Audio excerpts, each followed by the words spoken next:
जय हिंद जय हिंद जय हिंद। क्या हाल चाल, क्या हाल चाल, कैसे है सबके सब।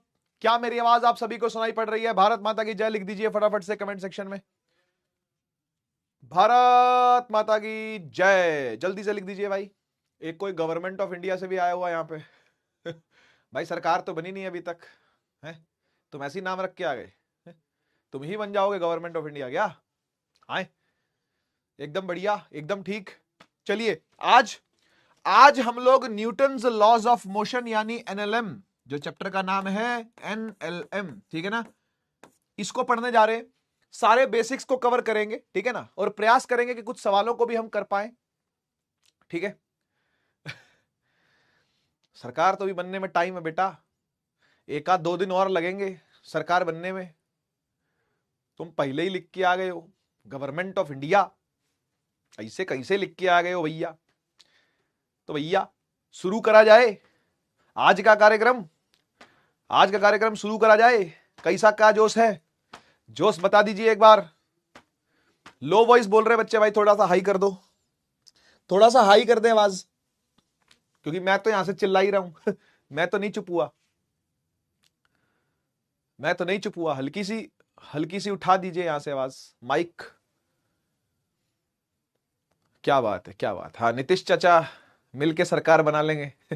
ठीक है, सही है, सही है। चलिए जोश हाई है, बहुत बढ़िया। स्टार्ट करते हैं, ठीक है ना, स्टार्ट करते हैं। आज हम क्या क्या पढ़ने वाले हैं? इनर्शिया समझेंगे, मास समझेंगे, न्यूटन लॉज ऑफ मोशन पढ़ेंगे, मोमेंटम इंपल्स पढ़ेंगे, कंजर्वेशन ऑफ मोमेंटम पढ़ेंगे, फ्रिक्शन भी पढ़ेंगे, ठीक है ना। ये सब कुछ आज ही में निपटाने वाले हैं, ठीक है। ठीक है, कुछ रह जाएगा मान लो तो फिर उसको हम लोग नेक्स्ट क्लास के साथ क्लब करके कर लेंगे, ऐसी कोई दिक्कत वाली बात नहीं है। लेकिन चीज आपको समझ में आनी चाहिए, कॉन्सेप्ट आपको क्लियर होना चाहिए, ठीक है ना। ये उद्देश्य लेकर के मैं चल रहा हूं। चलिए शुरू करते हैं। फिर सबसे पहले बात करते हैं फोर्स क्या होता है ना। तो जैसा कि आप लोग बचपन में जानते थे कि फोर्स को या तो पुश कहते हैं या पुल कहते हैं, है ना। पुश और पुल का मतलब होता है फोर्स, है ना। लेकिन मैं आपको बताना चाहता हूं कि फोर्स असल में है क्या। सुनिएगा, देखो फोर्स क्या करती है बताएं। फोर्स बॉडी की स्टेट को चेंज करने का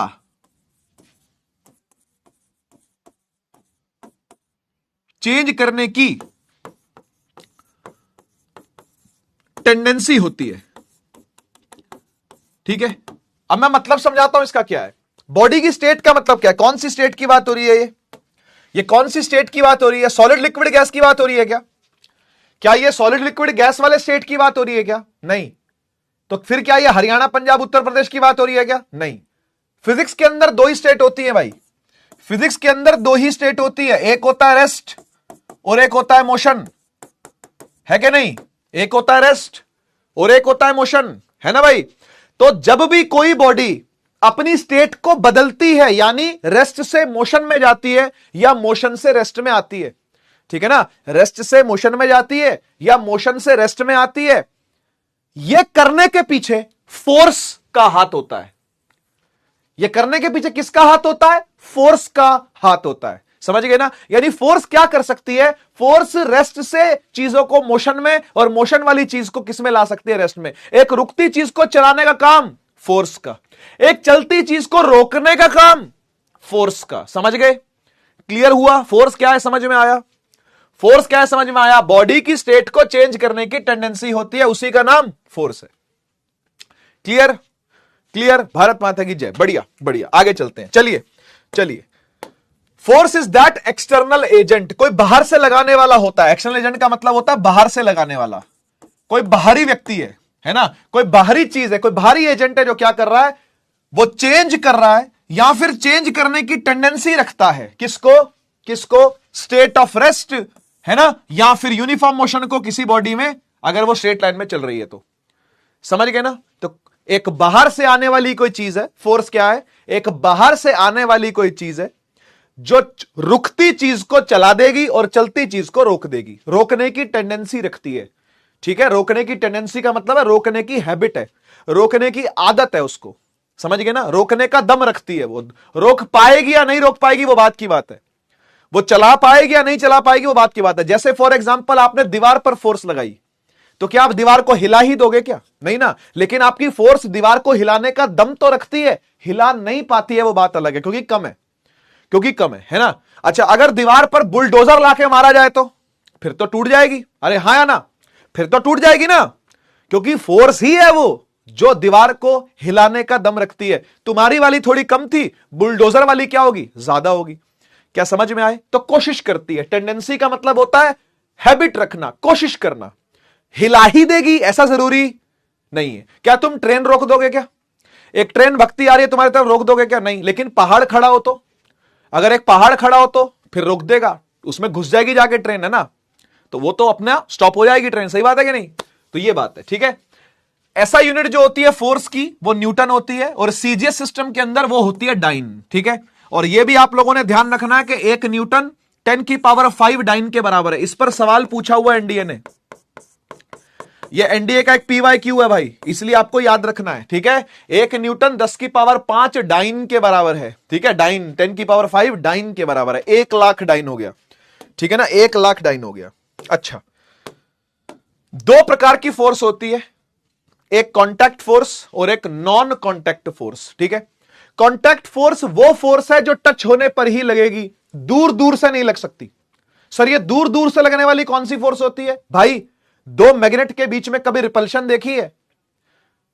2 मैग्नेट के बीच में कभी अट्रैक्शन देखी है? क्या उसके लिए दोनों को छूना जरूरी है क्या? नहीं। क्या आपस में दोनों को छुआना जरूरी है क्या? नहीं। रिपल्शन लगवाने के लिए, अट्रैक्शन लगवाने के लिए क्या दोनों को छूना जरूरी है क्या? नहीं। समझ गए ना? तो ऐसी फोर्स भी होती है, ऐसी फोर्स भी होती है, ऐसी फोर्स भी होती हैं जिनको दूर दूर से ही लगा सकते हैं, जिनको टच करना जरूरी नहीं है। समझ गए? तो लेकिन कांटेक्ट कौन सी है? कांटेक्ट वो है कि जब एक्चुअल कांटेक्ट बनेगा 2 बॉडीज के बीच में, वो तभी आएगी, वो तभी लगेगी। जैसे फ्रिक्शन, फ्रिक्शन दूर दूर से लगने वाली फोर्स नहीं होती, ठीक है ना। ऐसे ही और भी है, नॉर्मल फोर्स, एक नॉर्मल फोर्स होती है, नॉर्मल कांटेक्ट फोर्स बोलते हैं उसको, ठीक है ना। फिर एक होती है टेंशन फोर्स, टेंशन फोर्स। ये सब की सब कैसी है? कांटेक्ट फोर्स है बेटा, ये सब की सब कैसी है? कांटेक्ट फोर्स है। इनको टच करवाना जरूरी है तभी लगेंगी, दूर दूर से नहीं लगती, दूर दूर से नहीं लगती। तो दूर दूर से लगने वाली कौन सी है? वो होती है नॉन कांटेक्ट, ठीक है ना। दूर दूर से लगने वाली कौन सी होती है? नॉन कांटेक्ट होती है। एग्जांपल नंबर 1, जितनी भी फील्ड फोर्सेस है ना, कौन कौन सी, चाहे इलेक्ट्रिकल हो, चाहे मैग्नेटिक हो, चाहे ग्रेविटेशनल हो, है ना, ग्रेविटेशनल, ये भी क्या करती है बेटा? दूर दूर से लगती है। समझ गए? ये भी कैसी है? दूर। तो दो तीन एग्जांपल आपको याद होने चाहिए, नॉन कांटेक्ट के भी और कांटेक्ट के भी, ठीक है ना। तो ग्रेविटी भी दूर से लगती है, कोई टच करना जरूरी नहीं होता।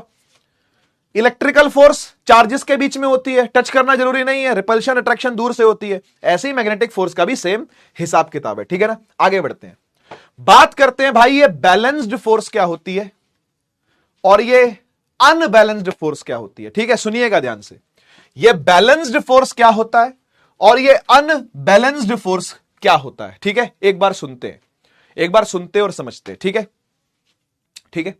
बैलेंस फोर्स की बात करते हैं। देखो आपको सीधी बात बताऊं तो बैलेंस फोर्स का मतलब होता है टोटल फोर्स है ही नहीं, टोटल फोर्स ही 0 है किसी चीज पर, किसी चीज पर टोटल फोर्स 0 है। वो कब होगी? वो कब होगी? देखो भाई, मान लो कोई एक बॉडी है, ठीक है, इमेजिन करो कोई एक बॉडी है, उस बॉडी पर जितनी राइट साइड से फोर्स लगाई, मान लो 5 न्यूटन, उतनी ही लेफ्ट साइड से भी फोर्स लगाई, कितनी? 5 न्यूटन। तो टोटल फोर्स कितनी है इस बॉडी पर?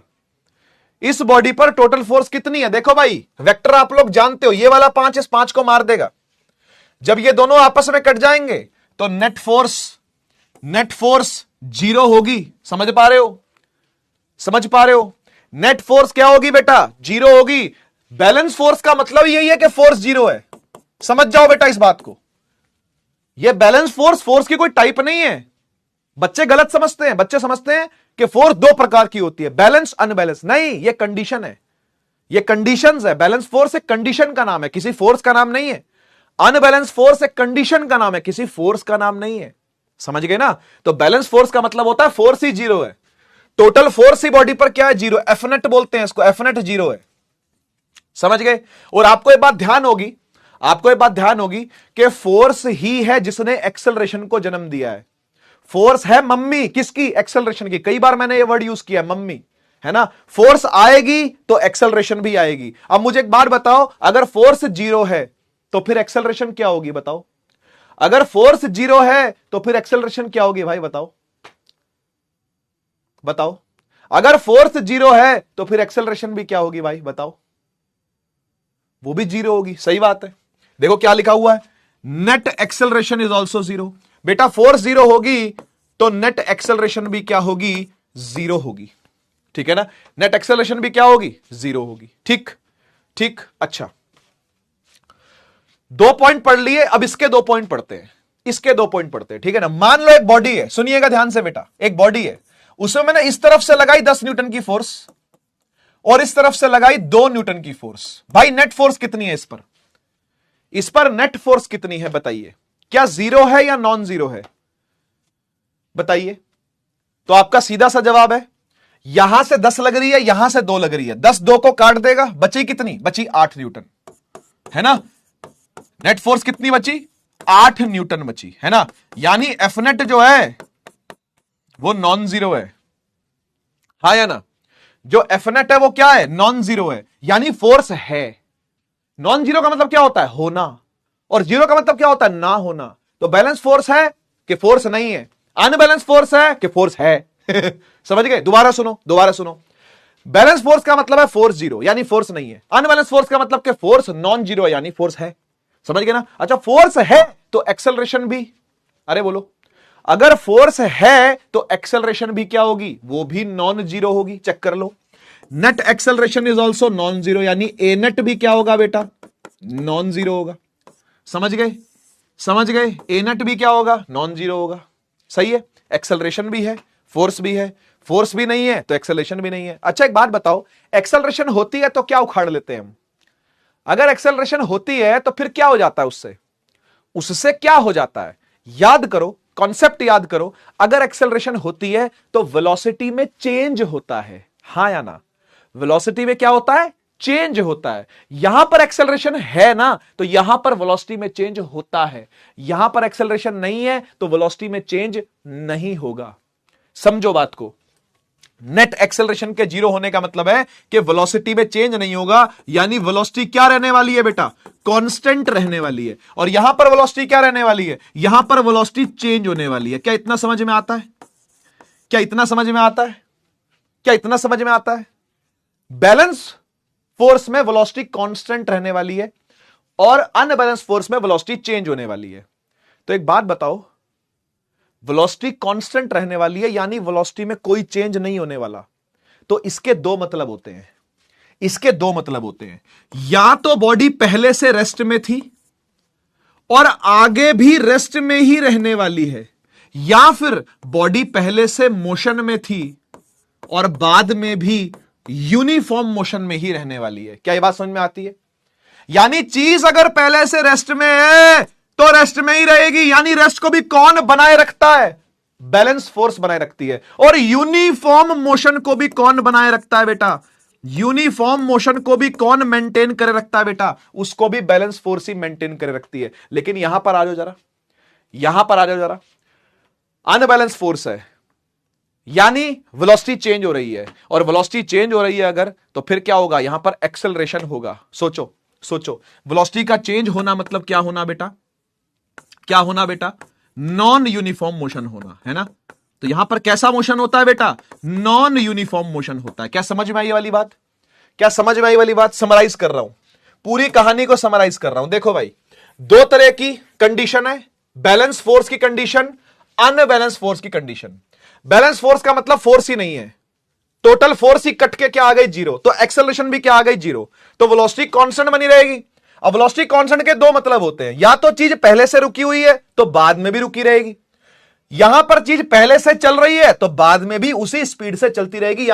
यानी बैलेंस फोर्स 2 चीजें मेंटेन रखती है। क्या, रेस्ट का रेस्ट भी मेंटेन रख सकती है और यूनिफॉर्म मोशन का यूनिफॉर्म मोशन भी मेंटेन रख सकती है। लेकिन यह बात पक्की है कि अनबैलेंस फोर्स क्या करेगी, वो तो एक्सेलरेट ही करवाएगी, वो तो बॉडी को एक्सेलरेट ही कराएगी, एक्सेलरेटेड मोशन को ही मेंटेन करेगी। बोलो हां या ना। आगे पढ़ भी सकते हो आप, देखो क्या लिखा हुआ है, it is the reason behind maintaining the previous inertia of the body. Inertia का मतलब स्टेट समझो। अभी आपको इनर्शिया नहीं पता ना क्या होता, आप इसको स्टेट समझो। जो पिछली स्टेट है वही स्टेट मेंटेन रखेगी। कौन? अगर फोर्स नहीं है तो। ठीक है ना, देखो क्या लिखा हुआ है, body will be at rest या फिर यूनिफॉर्म मोशन। ठीक है ना, अकॉर्डिंग टू प्रीवियस इनर्शिया। जो जैसा पहला चल रहा था वैसे ही चलता रहेगा, जैसा पहले चल रहा था वैसे ही चलता रहेगा। समझ गए ना। लेकिन यहां पर क्या होगा, यहां पर चेंज आएगा, यहां पर चेंज आएगा। देखो क्या लिखा हुआ है, it is the reason behind changing the inertia of the body. Inertia मतलब स्टेट। इनर्शिया को आप फिलहाल स्टेट समझो। तो चेंज कर रहा है इनर्शिया को, ये मेंटेन कर रहा है इनर्शिया को, यानी स्टेट वही की वही बनी रहेगी, यहां पर स्टेट चेंज हो जाएगी। समझ गए। और देखो लिखा हुआ, body will be moving with uniform acceleration. Acceleration से चलेगी। क्लियर हुई ये बात? क्लियर हुई ये बात? देखो भाई, अगर फोर्स जीरो होती है, सुन लीजिए दोबारा ध्यान से, सुन लीजिए, समरी दे रहा हूं, अभी जो बताया उस कॉन्सेप्ट की समरी दे रहा हूं। ठीक है ना। मान लीजिए फोर्स जीरो है, फोर्स जीरो है तो इसका सीधा मतलब हुआ कि एक्सेलरेशन जीरो है।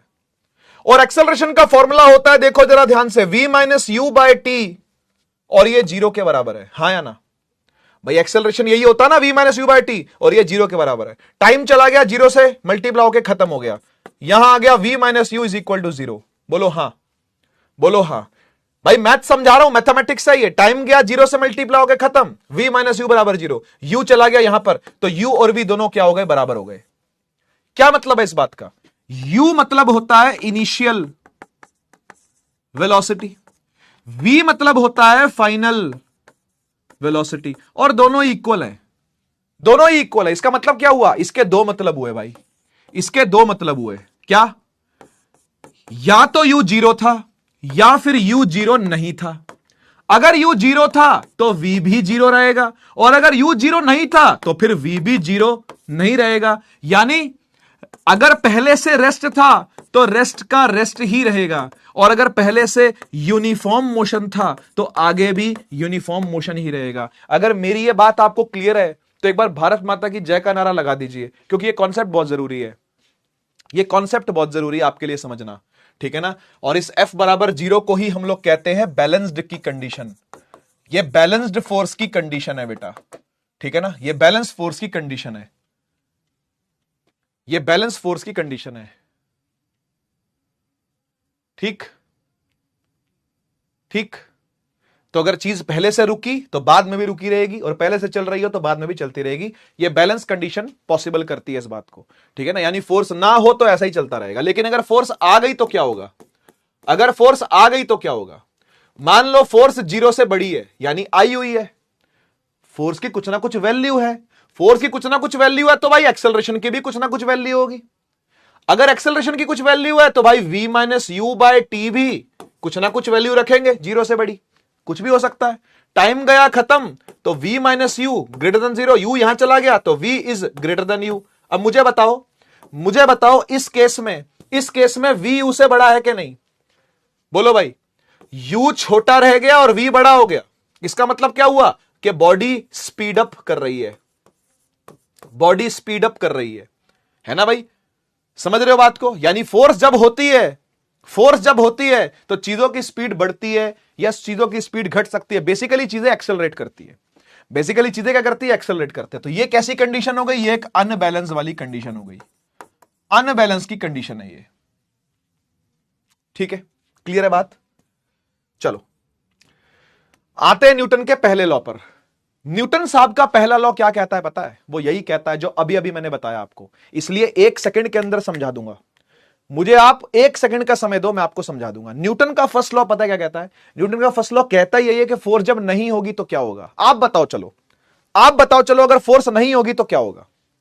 अगर किसी बॉडी पर फोर्स नहीं लग रही, एक बॉडी है, ठीक है, एक बॉडी है, उस पर फोर्स नहीं लग रही तो क्या होगा? अरे चेक करेंगे, पहले से रुकी थी कि पहले से चल रही थी। अगर पहले से रुकी थी तो आगे भी रुकी ही रहेगी, अगर पहले से चल रही थी तो आगे भी चलती ही रहेगी। यही लिखा हुआ है, देख लो, यही लिखा हुआ है। If a body is at rest it will remain at rest. अगर बॉडी पहले से रुकी है तो रुकी ही रहेगी, तो रुकी रहे, चूंकि चेंज नहीं आने वाला, बेसिकली स्टेट में कोई चेंज नहीं आने वाला। अगर फोर्स जीरो है ना, तो चेंज इन स्टेट नहीं होगा, चेंज इन स्टेट भी जीरो होगा, सीधी बात, ठीक है ना। तो देखो लिखा हुआ है, if a body at rest it will remain at rest, if a body with uniform motion, अगर बॉडी यूनिफॉर्म मोशन में है तो वो यूनिफॉर्म मोशन में ही रहेगी जब तक कि कोई बाहर से आने वाली अनबैलेंस फोर्स ना लग जाए। अनबैलेंस फोर्स का मतलब होता है फोर्स ना लग जाए, ठीक है ना। तो जिस भी तरीके से पहले थी बाद में भी वही रहने वाली है, ठीक है ना। अगर पहले से रेस्ट में थी तो थोड़े समय के बाद भी रेस्ट में ही रहेगी, अगर पहले से किसी स्पीड से चल रही थी तो बाद में भी उसी स्पीड से क्या करेगी, चलती रहेगी। यानी यूनिफॉर्म मोशन बाद में भी यूनिफॉर्म मोशन ही बना रहेगा, ठीक है ना। सिंपल वर्ड्स के अंदर भी आप चाहो तो इसको पढ़ सकते हो, आपको बात समझ में आएगी, ठीक है। चलते हैं, बात करते हैं तब से ये इनर्शिया चिल्ला रहे हैं, इनर्शिया होता क्या है। ये इनर्शिया जो हम चिल्ला रहे हैं, ये इनर्शिया होता क्या है। देखो इनर्शिया का मतलब ये समझना कि हर एक बॉडी जो है ना, सुनिएगा ध्यान से, अच्छा कॉन्सेप्ट है, मजेदार कॉन्सेप्ट है। इनर्शिया का मीनिंग होता है कि किसी बॉडी में ना एक जिद होती है, एक जिद होती है। कैसी जिद होती है? जिद ऐसी होती है कि भाई मेरी स्टेट को ना चेंज मत करो, मैं जैसा हूं वैसा रहने दो, बैठा हूं तो बैठा रहने दो, लेटा हूं तो लेटा रहने दो, सो रहा हूं तो सोते रहने दो, काम कर रहा हूं तो काम करते रहने दो, मोबाइल चला रहा हूं तो मोबाइल चलाने दो, फोन पे बात कर रहा हूं तो फोन पे बात करने दो। समझ गए ना। तो ये तो जिदें किसकी है? ये तो जिदें एक मनुष्य की है ना, ये तो जिदें एक मनुष्य की है। ऐसे ही हर बॉडी की भी अपनी एक जिद है, हर बॉडी की, चाहे वो लिविंग हो या नॉन लिविंग हो, डजंट मैटर। चाहे वो लिविंग हो चाहे वो नॉन लिविंग हो, मैटर नहीं करता। लेकिन हर बॉडी ये चाहती है कि जिस स्टेट में मैं हूं ना, मुझे उसी स्टेट में रहने दो, मैं जिस स्टेट में हूं मुझे उसी स्टेट में रहने दो। अगर मैं मोशन में हूं तो मुझे मोशन में ही चलने दो, रेस्ट पे मत लाओ। अगर मैं रेस्ट में हूं तो मुझे रेस्ट पे ही रहने दो, मोशन में मत लाओ। बोला लाएंगे, बोला लाएंगे, हम तो लाएंगे जी, हमारी भी जिद है, तेरी जिद है तो हमारी भी जिद है। बोले अगर लाओगे तो फिर देख लेना, बोले देख लेंगे, बोले देख लेंगे, हम तो लेकिन लेके आएंगे, तेरी स्टेट में चेंज लेके आएंगे। तो स्टेट में चेंज कैसे लाएंगे? फोर्स से। स्टेट में चेंज कैसे लाएंगे? फोर्स से। पता है ना ये बात। चेंज इन स्टेट कब होता है? जब फोर्स लगती है बेटा। तो इनर्शिया को चेंज किया जा सकता है, इनर्शिया को चेंज किया जा सकता है, इनर्शिया चेंज हो सकता है, लेकिन कैसे? अरे कैसे बताओ, बताओ भाई बताओ कैसे? इनर्शिया को चेंज किया जा सकता है, लेकिन कैसे? कैसे? फोर्स लगा के। कैसे चेंज कर सकते हैं? फोर्स लगा के। देखो भाई, इनर्शिया एक ऐसी प्रॉपर्टी है, अपने ऊपर होने वाले चेंज को ना अपोज करती है। देखो, टू अपोज द चेंज मतलब क्या हुआ? अपने ऊपर होने वाले चेंज को क्या करती है? अपोज करती है। हां बिल्कुल सही बात है, पापा पिटाई करके चेंज लाएंगे, तो पिटाई करना क्या है? फोर्स लगाना ही तो है। पिताजी ने फोर्स ही तो लगाई, कमरे में बंद कर दिया, टॉयलेट में मम्मी ने बंद कर दिया, उठ नहीं रहा था तो रजाई खींच दी सर्दियों में, उठ नहीं रहा था तो पंखा बंद कर दिया गर्मियों में।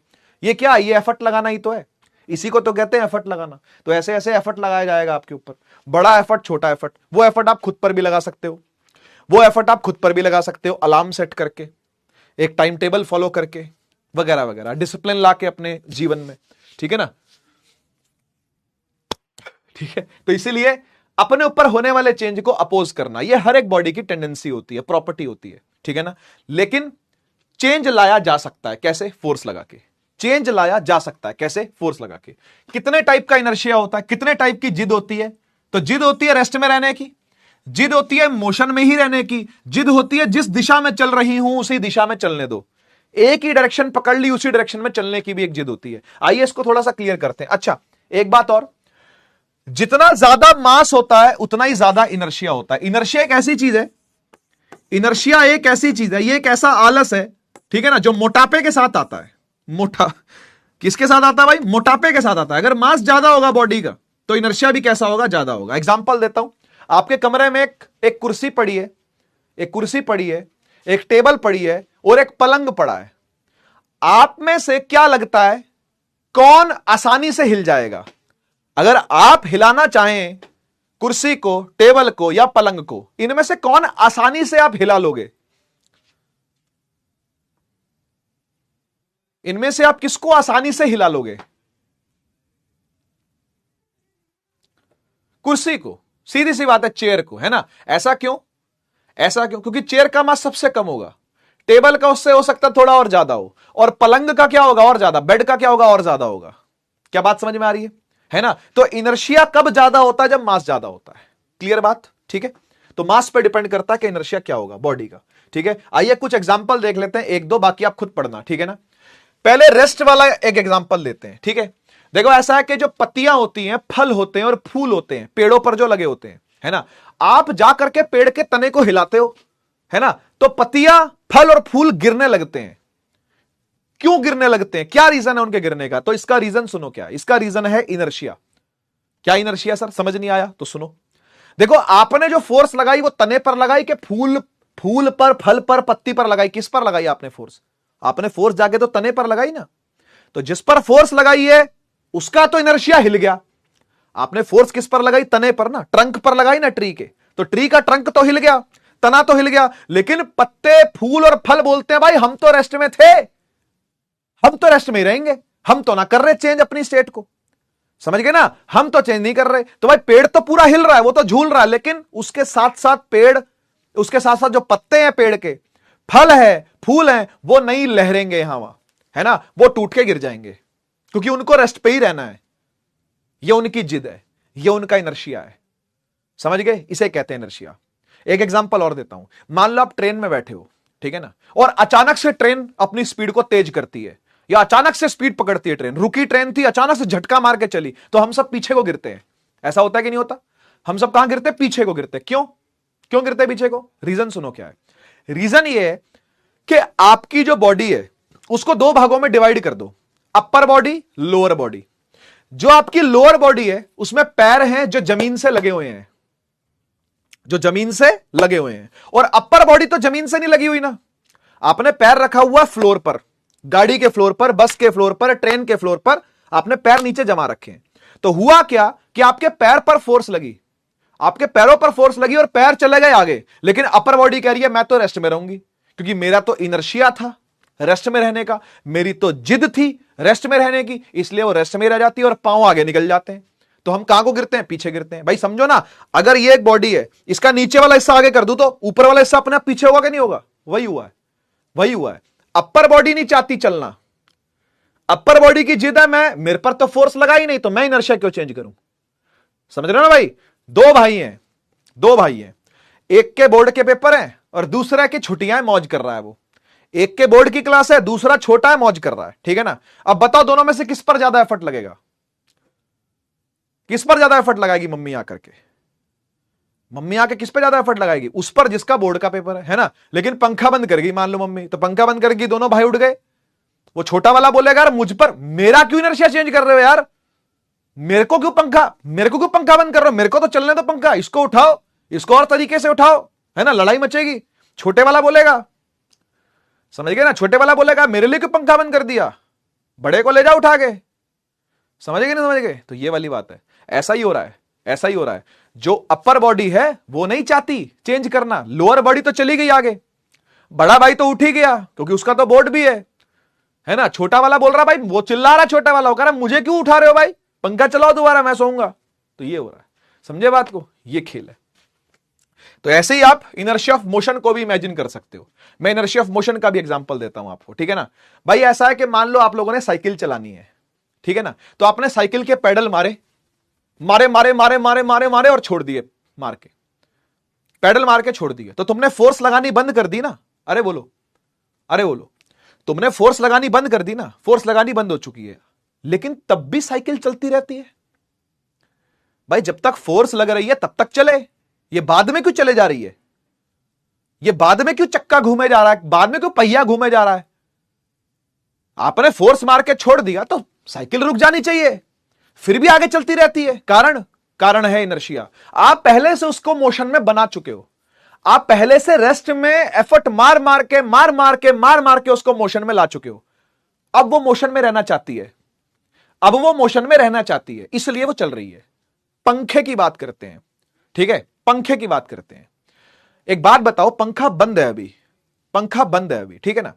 आपने पंखा ऑन किया, स्विच ऑन किया आपने, ठीक है ना, स्विच ऑन किया, करंट पहुंच गया, करंट पहुंच गया, आपने 4 नंबर पर रेगुलेटर भी घुमा दिया, क्या पंखा सीधा 4 नंबर पर घूमना चालू कर देता है क्या? नहीं ना, धीरे धीरे घूमता है ना, धीरे धीरे धीरे धीरे धीरे धीरे धीरे धीरे, फिर तेज तेज तेज तेज होता है। क्या सीधा 4 नंबर पे पहुंच जाता है क्या? नहीं, 1 पे जाएगा, फिर 2 पे, फिर 3 पे, उसकी अपनी जो स्पीड है वो उठाएगा धीरे धीरे। रीजन क्या है इसका? ऐसा क्यों कर रहा है? सीधा 4 पे क्यों नहीं चला गया? क्योंकि बेटा वो पहले से रेस्ट में था, वो नहीं चाहता था मुझे मोशन में लाओ। क्यों ले आए भाई? नहीं लाना मोशन में भाई, मेरी आदत बनी हुई है, मेरा इनर्शिया बना हुआ है रेस्ट में रहने का, तो मुझे रेस्ट में ही रहने दो। लेकिन करंट पहुंचा दिया तुमने, अब उसको मजबूरन चाहते ना चाहते आना तो पड़ेगा ना, तो इसलिए धीरे धीरे आता है, आराम आराम से आता है। समझ गए बात को? तो ये हिसाब है। तो इसलिए वो इनर्शिया रेस्ट में ही था, रेस्ट में ही रहना चाहता था। ठीक है, बाकी आप चाहो तो और भी पढ़ सकते हो। डायरेक्शन वाले पर आते हैं, इनर्शिया ऑफ डायरेक्शन पर आते हैं। आप जब भी किसी बस में बैठे हो तो बस वाला कभी कट मारता है राइट, कभी कट मारता है लेफ्ट, है ना? पिया हुआ बस वाला ऐसे ऐसे चला रहा है, बस ऐसे ऐसे पूरा स्टीयरिंग यू ऐसे घुमा रहा है। जो पीछे जनता बैठी है वो सारी ऐसे ऐसे हो रही है झूले, सबको झूले मिल रहे हैं यहां पर यहां पर। जब बस वाला राइट मोड़ रहा है, सारी जनता लेफ्ट को झूलती है। जब लेफ्ट मोड़ रहा है, सारी जनता राइट को झूलती है। ऐसा होता है कि नहीं होता? ऐसा होता है कि नहीं होता? होता है ना भाई। रीजन क्या है? रीजन क्या है? रीजन ये है कि जब बस राइट को मुड़ती है ना, हमारी बॉडी राइट को मुड़ना नहीं चाहती। हमारी बॉडी राइट को मुड़ना नहीं चाहती। हमारी बॉडी चाहती है सीधा चलती रहूं यार। अरे सीधा चल रही थी, सीधा चल रही थी तो सीधा चलने दो ना यार। क्यों राइट मोड़ रहा है, क्यों लेफ्ट मोड़ रहा है? हमारी बॉडी नहीं मुड़ना चाहती। लेकिन जब बस राइट मुड़ी जब, है ना, तो हम कहां को घूमे? लेफ्ट को घूमे। असल में हम लेफ्ट को नहीं झूम रहे होते, हम तो उसी पे होते हैं।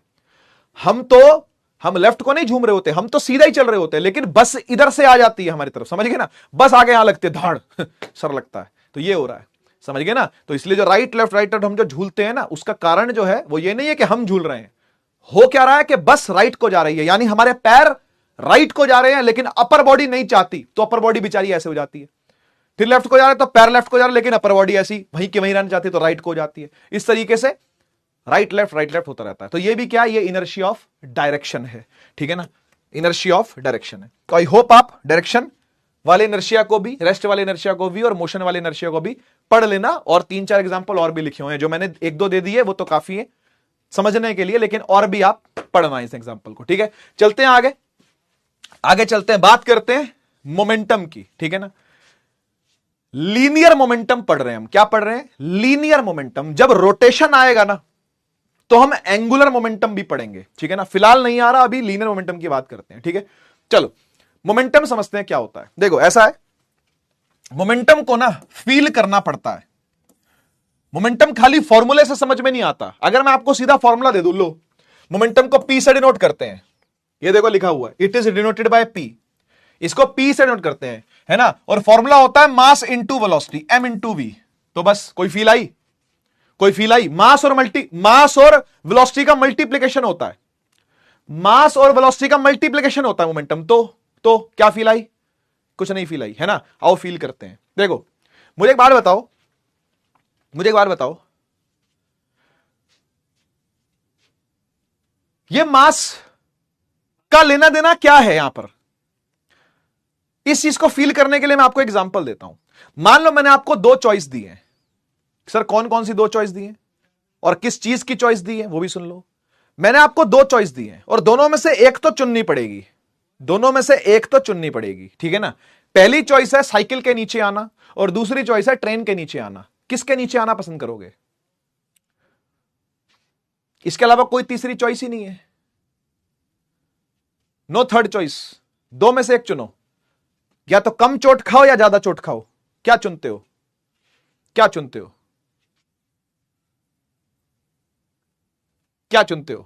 साइकिल के नीचे आना, ट्रेन के नीचे आना? ऑब्वियसली नहीं चुनेंगे, इट विल बी सुसाइडल। सीधी सी बात है ना भाई? अगर जिंदगी प्यारी नहीं है तो बात अलग है, अगर जिंदगी प्यारी ना हो तो बात अलग है।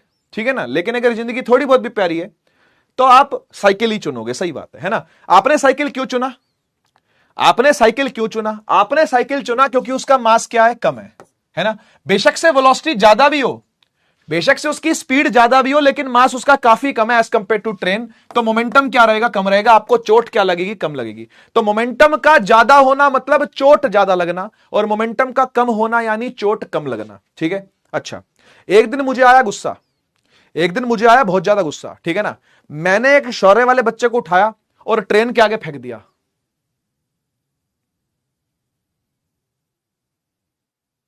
बताओ कितनी चोट लगेगी उसको, बताओ कितनी चोट लगेगी। एक बच्चे पर मुझे आया बहुत गुस्सा, स्पैम कर रहा था, उसको मैंने उठाया और ट्रेन के सामने फेंक दिया। बताओ कितनी चोट लगेगी, बताओ कितनी चोट लगेगी।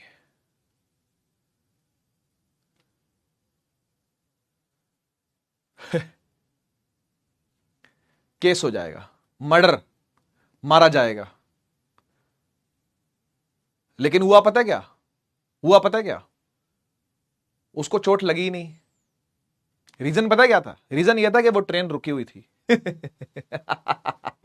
वो ट्रेन रेस्ट पर थी बेटा, स्टेशन पर खड़ी थी, उसके आगे फेंक दिया था मैंने उसको, फिर उठा भी लिया, फिर उठा भी लिया। समझ गए ना। तो सीधी सी बात यह है कि अगर वेलोसिटी ना हो तो फिर मोमेंटम भी नहीं होगा। सीधी सी बात है, अगर वेलोसिटी नहीं होगी तो मोमेंटम भी नहीं होगा। क्लियर है क्या। तो चीजें जो रेस्ट पर होती हैं, जो चीजें रेस्ट पर होती हैं, उनका मोमेंटम भी क्या होता है, जीरो होता है। उनका मोमेंटम भी क्या होता है, जीरो होता है। तो इसलिए चोट नहीं लगी उसको, उसको चोट नहीं लगी, उसको चोट नहीं लगी क्योंकि ट्रेन रुकी हुई थी बेटा, समझे। तो मोमेंटम यानी पी, जिससे कि पी डिनोट हो रहा है मोमेंटम, वो होता है मास और वेलोसिटी का मल्टीप्लिकेशन। दोनों में से कुछ भी जीरो हुआ तो मोमेंटम जीरो, दोनों में से कुछ भी जीरो हुआ तो मोमेंटम क्या हो गया, जीरो हो गया। दोनों ज्यादा हो गए तो मोमेंटम बहुत ज्यादा है। तो मोमेंटम चोट से समझ में आ सकता है, मोमेंटम चोट से समझ में आ सकता है, ठीक है। अच्छा, अब बात करते हैं यूनिट की। मास की यूनिट होती है किलोग्राम, बच्चा बच्चा जानता है। वेलोसिटी की यूनिट होती है मीटर पर सेकंड, तो बस मोमेंटम की यही यूनिट होती है केजी मीटर पर सेकंड। सही है, बहुत इजी, बहुत इजी। मोमेंटम की क्या होगी फिर, केजी मीटर पर, मास से आ गया केजी, वेलोसिटी से आ गया मीटर पर सेकंड, मीटर पर सेकंड, ठीक है। अच्छा, अब आते हैं, बात करते हैं न्यूटन के सेकंड लॉ ऑफ मोशन के बारे में, ठीक है ना। न्यूटन का सेकंड लॉ ऑफ मोशन अगर मैं स्टेटमेंट पढ़ दूं तो कुछ समझ नहीं आएगा, पढ़ के दिखाऊं, पढ़ता हूं चलो। Rate of change of momentum is directly proportional to the external unbalance force applied on the body. क्या समझ में आया, क्या समझ में आया, बताओ क्या समझ में आया। अगर मैं ये कह दूं कि भाई चेंज ऑफ मोमेंटम का रेट जो होता है वो डायरेक्टली प्रोपोर्शनल होता है अनबैलेंस फोर्स अप्लाइड के, तो क्या समझ में आया। ठीक है, देखो सुनो, देखो सुनो और समझो। चेंज इन मोमेंटम का रेट मतलब चेंज इन मोमेंटम का रेट क्या होता है। आओ पहले समझते हैं कि चेंज इन मोमेंटम का मीनिंग क्या है। देखो, मोमेंटम होता है पी, और चेंज कर रहे हैं तो आगे लगाते हैं डेल्टा। ये मैंने आपको पहले भी बताया हुआ है, डेल्टा पी। डेल्टा का मतलब होता है चेंज, है ना। स्लोप बताया था तब भी मैंने आपको डेल्टा बताया था, ठीक है ना। Delta P, change in momentum का मतलब होता है डेल्टा पी। और जब भी किसी आगे रेट लगा होता है तो बेटा ये टाइम रेट होता है। याद आया, याद आया, ये भी चीज मैंने आपको पहले बताई हुई है। चेंज ऑफ मोमेंटम का मतलब होता है डेल्टा पी, और आगे रेट लगा है तो इसका मतलब क्या, टाइम की चर्चा हो रही है। यानी क्या कर रहे हैं, डेल्टा पी को टी से डिवाइड कर रहे हैं। सीधी बात, डेल्टा पी को टी से डिवाइड कर रहे हैं। मतलब क्या हुआ लेकिन इस बात का, ये तो मैथमेटिक्स लिख दी ना, ये तो मैथ्स लिख दिया, delta p by t. Change in momentum का मतलब हो गया डेल्टा पी, रेट का मतलब हो गया डिवाइड बाय टी। तो ये तो मैथ लिख दी खाली। इसका मीनिंग क्या है, इसका मीनिंग समझते हैं क्या है। कह रहा है कि ये डायरेक्टली प्रोपोर्शनल होता है फोर्स के, proportional to the external unbalance force का मतलब यही होता है कि फोर्स लग रही है किसी बॉडी पर, ठीक है ना। तो फोर्स के क्या है, ये फोर्स के डायरेक्टली प्रोपोर्शनल है ना। इसका मीनिंग समझते हैं क्या है। आओ आओ एक एग्जांपल लेकर के मीनिंग समझते हैं, ठीक है। ये देखो जरा, मुझे एक बात बताओ, एक ट्रक है, ठीक है, एक ट्रक है, वो ट्रक 20 की स्पीड से चल रहा है, ठीक, 20 की स्पीड से चल रहा है। थोड़ी देर के बाद देखा तो वो ना 70 की स्पीड से चलने लगा, ठीक है। ये है केस 1। केस 2, एक ट्रक है, एक और ट्रक है, मतलब दूसरा केस में दूसरा ट्रक है, ये दूसरा ट्रक है, ठीक है ना। वो 10 की स्पीड पे चल रहा था, ठीक है, वो 10 की स्पीड पे चल रहा था। थोड़ी देर के बाद देखा तो वो 60 की स्पीड पर चलने लगा। क्या दोनों केस समझ में आए। पहले केस में ट्रक 20 पर था, 70 पर आ गया। दूसरे केस में 10 पर था, 60 पे आ गया। मैं आपसे पूछना ही चाहता हूं कि दोनों में से किस केस में मोमेंटम का चेंज ज्यादा है? मोमेंटम का चेंज ज्यादा है। देखो मास तो चेंज नहीं हुआ, मास तो वही है। मोमेंटम क्या होता है बेटा? मोमेंटम होता है मास मल्टीप्लाई बाय वेलोसिटी। मास में तो चेंज आएगा नहीं। ट्रक का मास पहले भी m था और ट्रक का मास बाद में भी m है। यहां पर भी ट्रक का मास पहले m था, बाद में भी क्या है? m है। लेकिन स्पीड में चेंज आया है, स्पीड में चेंज आया है। आया है ना? आया है ना? तो मैं पूछ रहा था तो किसमें ज्यादा आया है? स्पीड में चेंज किसमें ज्यादा आया है? कुछ बच्चे सेकंड लिख रहे हैं कि दूसरे में चेंज ज्यादा आया। मुझे समझाओ कि कैसे ज्यादा आया है? कैसे ज्यादा आया है बेटा? 10 से 60 गया, कितने का जंप लगा है? 10 से 60 गया, कितना का चेंज आया वेलोसिटी में? 10 से 60 गया, कितने का चेंज आया बेटा वेलोसिटी में? चेंज कितने का आया? 50 का। बढ़िया बढ़िया। और 20 से 70 में कितने का चेंज आया है? 20 से 70 में कितने का चेंज आया है? 50 का। दोनों में जो जंप लगा है वो बराबर लगा है भाई। 20 से 70 भी 50 का जंप है और 10 से 60 भी 50 का जंप है। दोनों में जंप तो बराबर है, दोनों में जंप तो बराबर है भाई। तो दोनों में चेंज इन मोमेंटम तो सेम है। जितना चेंज इन मोमेंटम पहले वाले केस में है उतना ही चेंज इन मोमेंटम दूसरे वाले केस में है। अब पूरी बात सुनो जरा, तुमने पूरी बात सुनी नहीं। अब पूरी बात सुनो जरा। पूरी बात यह है कि जो ये पहले केस में 20 से 70 टपा है ना, वो टपा है 10 सेकंडों में बस। और दूसरे केस में जो 10 से 60 टपा है ना, ये 30 सेकंड लग गए इसको। अब आप मुझे ये बताओ, अब आप मुझे ये बताओ कि दोनों में से किस ट्रक ने ज्यादा फोर्स लगाई होगी? किस ट्रक ने ज्यादा पेट्रोल फूका, डीजल फूका होगा? क्या मानते हो? किस ट्रक के इंजन ने ज्यादा काम किया होगा? क्या मानते हो? क्या मानते हो? केस 1 या केस 2? केस 1 या केस 2? किस ट्रक ने, पहले ने के दूसरे ने, किस ट्रक ने ज्यादा तेल फूका होगा? 20 से 70 टपा रहा है ये, और ये 10 से 60 टपा रहा है। 50 का ही टपा, जो टपाना हो रहा है वो 50 का ही हो रहा है। लेकिन ये हो रहा है 10 सेकंड में और ये हो रहा है 30 सेकंड में। किसका इंजन ज्यादा काम कर रहा होगा? ऊपर वाले का। किसके इंजन ने ज्यादा फोर्स लगाई होगी? ऊपर वाले ने। समझ रहे हो? तो कहने की बात यह है, समझाना मैं आपको यह चाहता हूं कि मोमेंटम में चेंज तो है, लेकिन जल्दी कहां है ये बताओ। जल्दी कहां आया? रेट कहां पर ज्यादा है? रेट वहीं पर ज्यादा है जहां पर टाइम कम है। और टाइम कहां कम है बेटा? टाइम यहां पर कम है। पहले केस में टाइम क्या है बेटा? कम है। मोमेंटम का चेंज तो सेम है। Delta P is same, delta P is same. ये ऊपर वाला तो सेम है, ये ऊपर वाला तो दोनों केस में क्या है बेटा? सेम है। Delta P is same. लेकिन जहां टाइम कम है वहां फोर्स ज्यादा है। जहां टाइम कम है वहां फोर्स ज्यादा है, और जहां टाइम ज्यादा है वहां फोर्स कम ही होगी। ऑब्वियस सी बात है। क्या क्लियर हुआ? क्या क्लियर हुआ? अगर क्लियर हुआ तो भारत माता की जय का नारा लग जाए एक बार। ठीक है ना? फील आ गई क्या? फील आ गई क्या? दोनों में डेल्टा पी सेम है भाई। ये भी 10 से 60 50 का ही गैप है, ये भी 20 से 70 50 का ही गैप है। दोनों में गैप तो बराबर, डेल्टा पी सेम है। लेकिन जल्दी कहां पर हुआ? पहले केस में। ठीक है ना? तो रेट कहां पर ज्यादा होगा? पहले केस में। जहां टाइम कम होता है वहां रेट ज्यादा होता है। ठीक है? क्लियर बात? तो यहां से हम लोग एफ को डेल्टा पी बाई टी लिखना चालू कर देते हैं। मैं कोई डेरिवेशन आपको नहीं करवाने वाला पूरी, मैं सीधा सीधा बताने वाला हूं कि क्या और कैसे यूज करना है आपने। ठीक है ना? तो ये एक formula delta P by D किसका बनता है? फोर्स का बनता है। ठीक है ना? Using second law, using second law. ठीक है ना? सेकंड लॉ के हिसाब से ये फॉर्मूला आपका फोर्स का बनता है। ठीक है? अब इस फॉर्मूले से दो और फॉर्मूले निकाले जाते हैं। सुन लीजिएगा ध्यान से। इसी एक फॉर्मूले से दो फॉर्मूले और निकाले जाते हैं। सर कौन कौन से? एक निकाला जाता है, सुन लीजिए कब, सुन लीजिए कब, जब मास हो कांस्टेंट लेकिन वेलोसिटी में चेंज आए। और दूसरा केस, जब मास में चेंज आए और वेलोसिटी रहे कांस्टेंट। भाई यही हो सकता है ना? भाई मोमेंटम में चेंज कैसे कैसे लाया जा सकता है ये बताओ। मोमेंटम में चेंज कैसे कैसे ला सकते हैं? अगर मैं बोलूं कि मोमेंटम चेंज हो रहा है तो मोमेंटम क्या होता है? m इंटू वी होता है।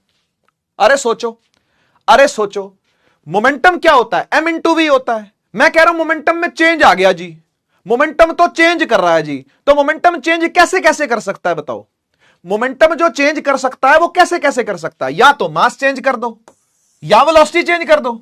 सही बात है कि नहीं? तो मैं दोनों केस ले रहा हूं यहां पर, मैं दोनों केस ले रहा हूं, मास कांस्टेंट लेकिन वेलोसिटी में चेंज, या मास में चेंज लेकिन वेलोसिटी कांस्टेंट। तो सुन लीजिए, सुन लीजिए, अगर मास कांस्टेंट है लेकिन वेलोसिटी में चेंज है तो यहां पर फॉर्मूला जो बनता है वो बनता है F is equal to ma। बचपन में देखा था ये फॉर्मूला के नहीं? इस फॉर्मूला में किसी ने नहीं बताया आपको कि मास को कांस्टेंट रखना पड़ता है। मास जब कांस्टेंट होता तभी आपने ये फॉर्मूला लगाना है भाई। लेकिन अगर मास कांस्टेंट नहीं हुआ तो क्या करें सर? अगर मास कांस्टेंट नहीं हुआ तो क्या करें? अगर मास कांस्टेंट नहीं हुआ यानी मास चेंज हुआ तो आप फॉर्मूला ये लगाओगे V delta m by delta T. तो ये दोनों फॉर्मूले आपने दोनों क्या तीनों फॉर्मूले आपने ध्यान में रखने हैं। ठीक है जी। फॉर्मूला नंबर 1 जो फोर्स का ओरिजिनल फॉर्मूला है, फॉर्मूला नंबर 2 जो कंडीशनल फॉर्मूला है जब मास कांस्टेंट रहे, और तीसरा वाला जो फॉर्मूला है वो तब लगाना है जब वेलोसिटी कांस्टेंट रहे। ठीक है जी। तो ये तीसरा ठीक है, clear? F is equal to ma जिसमें मास कांस्टेंट होता है, और F is equal to V delta m by delta t जिसमें वेलोसिटी कांस्टेंट होती है। ठीक है, ध्यान रखिएगा, ध्यान रखिएगा। आगे चलते हैं, आगे चलते हैं, इंपल्स को पढ़ते हैं। ये इंपल्स क्या होता है? ठीक है ना, इंपल्स को समझते हैं। इंपल्स क्या होता है? देखो भाई, ऐसा है, अभी अभी आपने एक फॉर्मूला पढ़ा F is equal to delta P by t, पढ़ा ना? फोर्स का खुद का फॉर्मूला है कि नहीं? फोर्स का अपना फॉर्मूला है कि नहीं? हाँ है, F बराबर डेल्टा P बाय टी। ठीक है, आप T को ले जाके ना F से मल्टीप्लाई कर दो। सर ऐसा क्यों कह रहे हो? अरे करो तो सही, T को ले जाओ F से मल्टीप्लाई कर दो, F मल्टीप्लाई बाय T, ये क्या बन गया? ये बन गया डेल्टा P। बन गया कि नहीं बन गया? इसी का नया नाम इंपल्स भी है बेटा, इसी को प्यार से इंपल्स भी कहते हैं। तो सर इंपल्स का मतलब क्या होता है? इंपल्स का मतलब चेंज इन मोमेंटम होता है क्या? हां, इंपल्स का मतलब चेंज इन मोमेंटम ही होता है। या फिर ऐसा बोलो, फोर्स इनटू में टाइम, यानी किसी बॉडी पर, सुन लीजिए, किसी बॉडी पर आप फोर्स लगा रहे हो और कितने टाइम तक लगाते रहे? कितने टाइम तक लगाते रहे? 10 सेकंड तक लगाते रहे क्या? 20 सेकंड तक लगाते रहे क्या? 30 सेकंड तक लगाते रहे? एक बॉडी को लगातार लगातार लगातार लगातार लगातार कितनी देर तक सरकाते रहे भाई? कितनी देर तक फोर्स लगाते रहे भाई? उसी को कहते हैं इंपल्स, उसी को कहते हैं इंपल्स। क्लियर बात? क्लियर बात? इजी टॉपिक है, कोई मुश्किल टॉपिक नहीं है।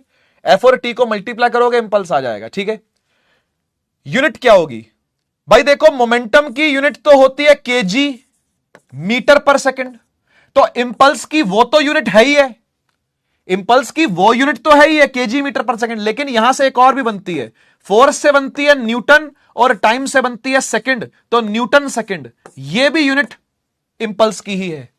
ठीक है जी, तो ध्यान रहेगा, ध्यान रहेगा, प्लीज ध्यान रखिएगा, इंपॉर्टेंट है ये इंपॉर्टेंट है। आइए ग्राफ की बात करते हैं, आइए ग्राफ की बात करते हैं। कौन से ग्राफ की बात कर रहा है? देखो भाई, एक ग्राफ सिलेबस में है आपके जिसे बोलते हैं force time graph, FT graph, force time graph. ठीक है ना, कैसा ग्राफ है ये फोर्स टाइम ग्राफ है, फोर्स टाइम ग्राफ है। ठीक है, मान लो कि फोर्स टाइम ग्राफ ऐसा बन रहा है, मान लो यार, कुछ भी मान लिया, ऐसे बन रहा है, जैसा मर्जी मान लो। ठीक है ना, अगर मैं उसका एरिया निकालने लगूं, क्या निकालने लगूं? एरिया। आपको ग्राफ का एरिया निकालना सिखाया है ना मैंने भाई, याद है क्या? याद है क्या? अगर हम किसी YX ग्राफ का एरिया निकालते हैं तो वो होता है Y पर रखी चीज को X पर रखी चीज से मल्टीप्लाई करना। याद आ रहा है? याद आ रहा है कि नहीं? अरे भैया, किसी भी ग्राफ का जब एरिया अंडर कर्व निकालते हैं, एरिया अंडर ग्राफ निकालते हैं, तो Y पर रखी चीज को और X पर रखी चीज को मल्टीप्लाई करते हैं। तो मुझे बताओ, यहां पर Y पर क्या रखा हुआ है? इस केस में Y पर क्या रखा हुआ है? Y पर रखा हुआ है F, और X पर क्या रखा हुआ है? X पर रखा हुआ है T। और F इंटू टी क्या होता है? F into T delta P होता है, या फिर I फॉर इंपल्स होता है। यानी आप जब कभी भी एरिया निकालोगे एक FT ग्राफ का, ठीक है, तो वो आपको क्या देगा? वो आपको इंपल्स देगा। वो आपको क्या देगा बेटा? वो आपको इंपल्स देगा। क्लियर है कि नहीं? क्लियर है कि नहीं? बोलो भाई, क्लियर है तो बोलो भाई, क्लियर है तो? ठीक है, ठीक है, ठीक है, कभी भी एफटी ग्राफ दिया होगा, उसका एरिया निकालोगे, इंपल्स मिलेगा।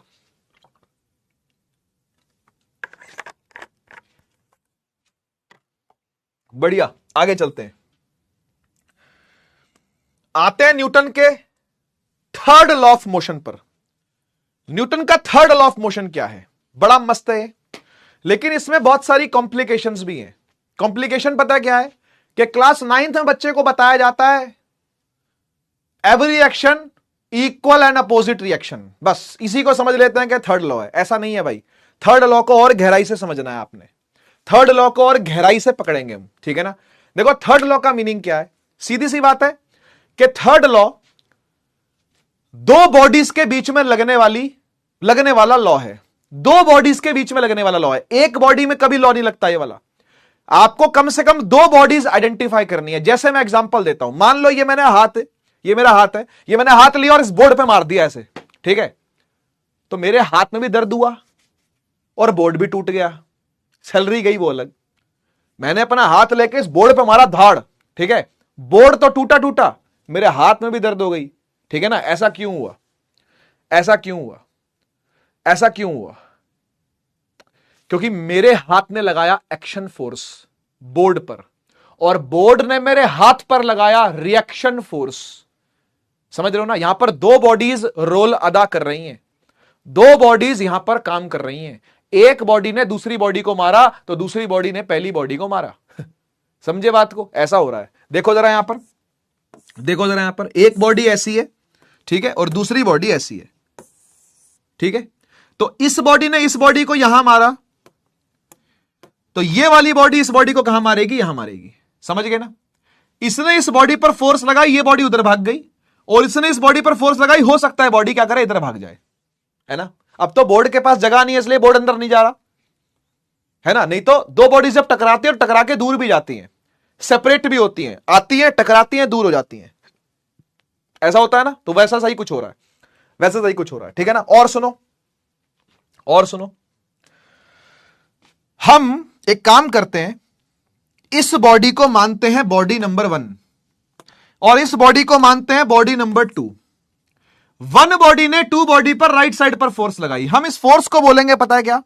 हम इस फोर्स को बोलेंगे फोर्स ऑन 2 ड्यू टू 1। क्या बोलेंगे भाई? फोर्स जो 2 पर लगी पहले के द्वारा, पहली वाली बॉडी ने जो दूसरी वाली बॉडी पर फोर्स लगाई, वो वाली फोर्स है F21, ठीक है। अच्छा, जो दूसरी वाली बॉडी ने पहली वाली बॉडी पर लगाई उसे लिखेंगे फोर्स ऑन 1 ड्यू टू 2। कैसे लिखते हैं इसको? On 1 due to 2। और इसे कैसे लिखते हैं? इसे कैसे लिखते हैं? ऑन 2 ड्यू टू 1, ठीक है ना। Force on 1 due to 2, force on 2 due to 1। और ये दोनों फोर्स हमेशा, हां जी सुन लीजिए, सुन लीजिए, ये दोनों फोर्स हमेशा इक्वल होती है मैग्नीट्यूड में, ठीक है ना। यानी फोर्स ऑन 1 ड्यू टू 2 और 2 ड्यू टू 1 हमेशा इक्वल होती है मैग्नीट्यूड में, लेकिन ऑपोजिट होती है डायरेक्शन में। इसलिए वेक्टर फॉर्म में जब भी लिखनी होती है तो ऐसे लिखनी होती है। ये वेक्टर फॉर्म में लिखी, माइनस का साइन क्यों आया? क्या आप बता सकते हो? क्या आप बता सकते हो या माइनस का साइन क्यों आया? भाई इसलिए आया क्योंकि F12 की दिशा अलग है और F21 की दिशा अलग है। F12 की दिशा इधर है, F21 की दिशा इधर है। 1 2 की इधर, 2 1 की इधर, 1 2 की इधर, 2 1 की इधर। तो किसी एक के आगे तो माइनस का लगाना ही था ना भाई, ठीक है। और इक्वल क्यों आया? क्योंकि ये मैग्नीट्यूड में बराबर होती हैं लेकिन डायरेक्शन में ऑपोजिट होती हैं। डायरेक्शन क्या है जी? ऑपोजिट है। बस इतनी सी बातें तो 9th क्लास में पता होती है। ये सब बातें तो 9वीं क्लास में पता होती है बच्चे को। कौन सी बातें नहीं पता होती हैं वो मैं आज बताता हूं, वो मैं आज बताता हूं। ये बातें नहीं पता होती हैं, ये जो बातें यहां लिखी हैं ये नहीं पता होती हैं। बात number 1, always act on 2 different bodies. हमेशा ध्यान रखना कि ये दो अलग अलग बॉडीज पर लगने वाली फोर्स है। किसी एक बॉडी की बात करोगे तो एक्शन रिएक्शन नहीं दिखेंगे। जैसे मैं एग्जांपल देता हूं, मान लो भाई एक बॉडी है, ठीक है, इसको यहां से लगाया 5 न्यूटन और यहां से लगाया 5 न्यूटन, ठीक है। और ये एक बॉडी है और ये एक और बॉडी है। इसने यहां पर लगाया 5 न्यूटन और इसने यहां पर लगाया 5 न्यूटन। भाई ऊपर वाला केस 1 और नीचे वाला केस 2, दोनों में से कौन सा केस थर्ड लॉ का केस है? दोनों में से कौन सा केस थर्ड लॉ का केस है? जल्दी बोलो, जल्दी बोलो, दोनों में से कौन सा केस थर्ड लॉ का केस है?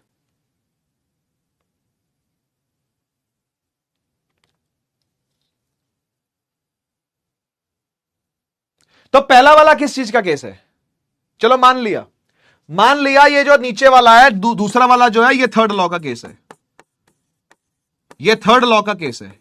ये पहले वाला कौन सा केस है फिर? ये पहले वाला कौन सा केस है? ये पहले वाला कौन सा केस है?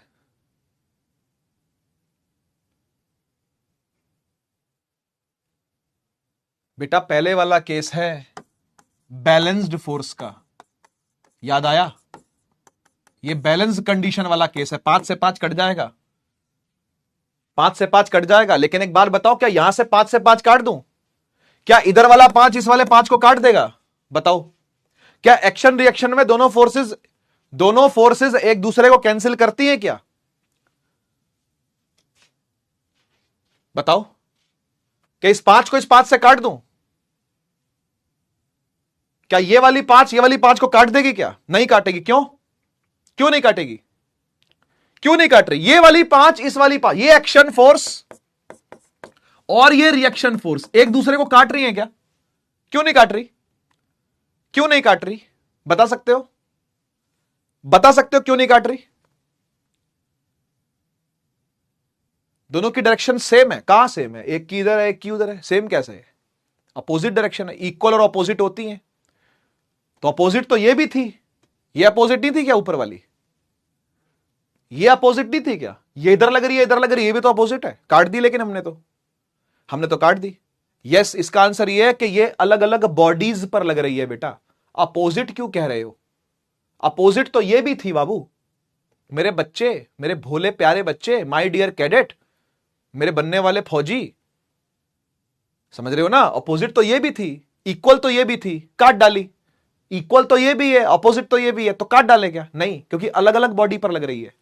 अलग अलग बॉडी पर लग रही है। एक बॉडी को अलग से पकड़े, अगर इस बॉडी की अलग से स्टडी करूं तो इसके ऊपर बस 5 न्यूटन की इस तरफ को फोर्स है, और इस बॉडी को अलग से स्टडी करूं तो इस पर 5 न्यूटन की राइट साइड पर फोर्स है। बताओ, इसे कोई काटने वाला है क्या? भाई ये बॉडी 1 थी, ये बॉडी 2 थी, तो बॉडी 1 पर तो एक ही फोर्स इस तरफ है और बॉडी 2 पर भी एक ही फोर्स उस तरफ है। काट सकता हूं क्या? काट सकता हूं क्या? कोई काटने वाला ही नहीं। इस 1 बॉडी पर एक ही तो फोर्स है, कौन काटेगा? इस दूसरी बॉडी पर एक ही तो फोर्स है, कौन काटेगा? क्लियर हुआ? क्लियर हुआ? ये क्लैरिटी 9th क्लास में नहीं दी जाती, ठीक है ना? 9th क्लास के अंदर ये सब बातें नहीं करी जाती, टाइम ही नहीं होता, इतना टाइम तो अभी भी नहीं है हमारे पास। तो आगे बढ़ते हैं और सुनो, ये हमेशा एक्ट करती है 2 डिफरेंट बॉडीज पर। एक्शन रिएक्शन पेयर जो होता है वो हमेशा सेम नेचर का होता है। क्या आप जानते हो इस बात को? किस बात को आप जानते हो? एक्शन फोर्स और रिएक्शन फोर्स ये दोनों हमेशा सेम नेचर की होनी चाहिए। मतलब सर, मतलब ये कि अगर एक्शन फोर्स ग्रेविटेशनल है तो रिएक्शन फोर्स भी ग्रेविटेशनल ही होगी। अगर एक्शन फोर्स नॉर्मल है तो रिएक्शन फोर्स भी नॉर्मल ही होगी। अगर एक्शन फोर्स फ्रिक्शन है तो रिएक्शन फोर्स भी फ्रिक्शन ही होगी। अगर एक्शन फोर्स मैग्नेटिक है तो रिएक्शन फोर्स इलेक्ट्रिक नहीं होगी। अगर एक्शन फोर्स न्यूक्लियर है तो रिएक्शन फोर्स इलेक्ट्रोस्टैटिक नहीं होगी। समझ रहे हो ना? समझ रहे हो ना बात को? एक्शन और रिएक्शन का जो पेयर होता है वो हमेशा क्या रहता है? सेम नेचर का रहता है। तो मेरा आपसे सवाल है, ये ग्राउंड है बेटा, ठीक है? ग्राउंड पर हमने एक ऑब्जेक्ट को रखा, एक बॉडी को रखा, ठीक है? इस पर नीचे की तरफ mg फोर्स लगती है, पता है ना भाई? ग्रेविटी बोलते हैं इसको, वेट फोर्स भी कहते हैं, ठीक है ना? वेट फोर्स यानी mg फोर्स लगती है, ठीक है ना? और जो ग्राउंड है वो इस पर ऊपर की तरफ एक नॉर्मल फोर्स लगाता है, इसे बोलते हैं नॉर्मल फोर्स, ठीक है ना? ताकि ये ऊपर को टिका रहे, ताकि ऑब्जेक्ट ऊपर टिका रहे। नीचे की तरफ क्या लगता है? वेट। नीचे की तरफ ग्रेविटेशनल फोर्स बोले या वेट बोले, बात एक है, ग्रेविटेशनल फोर्स लगती है, ठीक है? मैं आपसे पूछना चाहता हूं क्या ये दोनों एक्शन रिएक्शन फोर्स हैं या नहीं? क्या ये नॉर्मल और वेट एक्शन रिएक्शन फोर्स हैं या नहीं? क्या ये एक्शन रिएक्शन फोर्सेस हैं या नहीं हैं?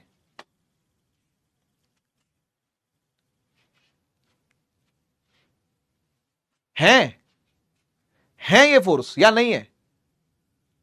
नहीं है बेटा। यही तो समस्या है कि हमें क्लैरिटी नहीं होती क्लास 9th की, क्लास 11th की। हम पढ़ तो आते हैं, पीसीएम भी ले लेते हैं, पीसीबी भी ले लेते हैं, लेकिन हमको क्लैरिटी नहीं होती इस चीज की। ये एक्शन रिएक्शन फोर्सेस नहीं है, तभी तो कटती हैं। एक्शन रिएक्शन होती तो कटती थोड़ी। एक्शन रिएक्शन होती तो कटती थोड़ी। देखो भाई, ये जो दो फोर्स हैं, ये जो नॉर्मल और ग्रेविटेशन है, क्या ये एक ही बॉडी पर लग रही है या दो अलग अलग बॉडी पर लग रही है? पहले ये डिसाइड करो। ये एक ही बॉडी पर दोनों फोर्सेस हैं या दो अलग अलग बॉडी पर दो अलग अलग फोर्स हैं? ये एक ही बॉडी पर दो फोर्स हैं या दो अलग अलग बॉडी पर दो अलग अलग फोर्स हैं? बोलो बेटा। एक ही बॉडी पर है ना, तो एक ही बॉडी पर होती है तो वो बैलेंस फोर्स होती है ना, वो एक्शन रिएक्शन थोड़ी ना होता है। ये एक्शन रिएक्शन नहीं है। और दूसरी चीज, क्या ये दोनों सेम नेचर की हैं? क्या ये नॉर्मल और ये ग्रेविटेशन ये सेम नेचर की है या अलग अलग नेचर की है?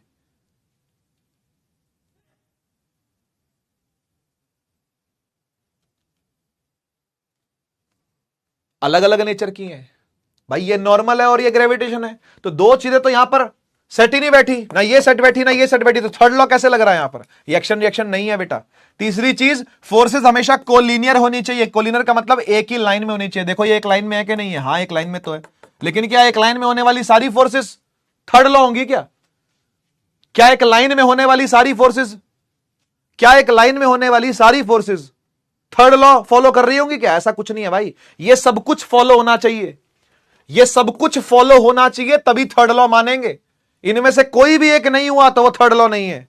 समझ लो इस बात को बेटा। अगर इनमें से कोई भी एक नहीं है ना तो थर्ड लॉ नहीं है। चारों के चारों होने चाहिए तभी थर्ड लॉ होगा। समझ गए ना? देखो कोलिनियर तो यहां पर भी है। कोलिनियर का मतलब एक ही लाइन पे रहना। एक लाइन तो यहां पे भी है और एक लाइन तो यहां पे भी है, लेकिन ये थर्ड लॉ है, ये थर्ड लॉ नहीं है। ये भी थर्ड लॉ नहीं है, कट जाता है। ठीक है। और चौथा है कि कोई डिले नहीं होना चाहिए। जैसे ही एक्शन लगा वैसे ही रिएक्शन लगना चाहिए, कोई डिले नहीं होना चाहिए। एक्शन के बाद तुरंत रिएक्शन लगना चाहिए। ठीक है ना? तो कोई डिले नहीं होता इसके अंदर। ठीक है। जैसे ही एक्शन लगता है वैसे ही तुरंत रिएक्शन लगता है। No delay, there is no delay. ठीक है। चलिए नेक्स्ट चलते हैं और बात करते हैं कंजर्वेशन ऑफ मोमेंटम की। देखो कंजर्वेशन ऑफ मोमेंटम कब लगता है मैं सीधा बताऊंगा और फॉर्मूला सीधा बताऊंगा। डेरिवेशन करवाने का समय नहीं है और ना ही ये कोई 9th क्लास है ना ही ये कोई 11th क्लास है कि जो मैं आपको डेरिवेशन करवाऊं। ठीक है, तो सुन लीजिए जरूरी बातें। Law of conservation of momentum यह कहता है कि जब दो बॉडीज टक्कर मारने वाली होती हैं, मारी नहीं है अभी टक्कर मारने वाली होती हैं, उससे पहले का दोनों का मोमेंटम का सम और टक्कर मारने के बाद दोनों बॉडीज के मोमेंटम का सम बराबर होता है। सर समझ नहीं आया? सुनो फिर।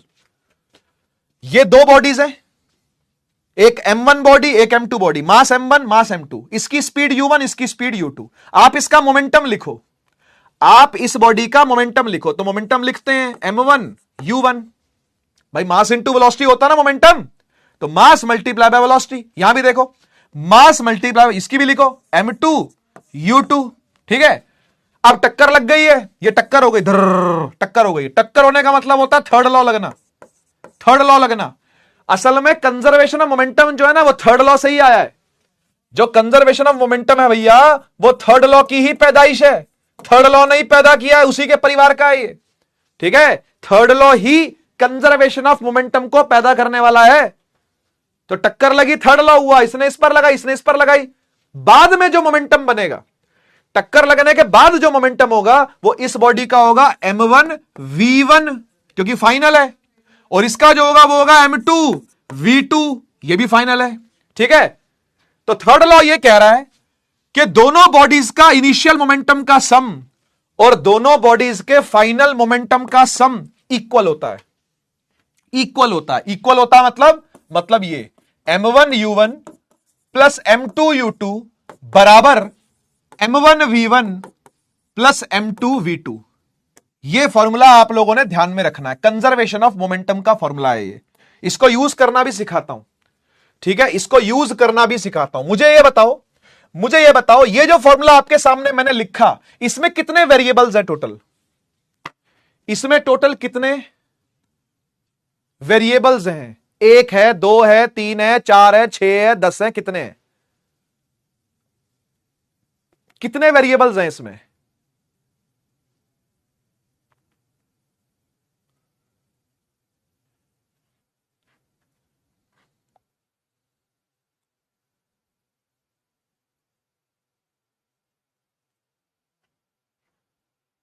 वेरिएबल्स कितने हैं टोटल?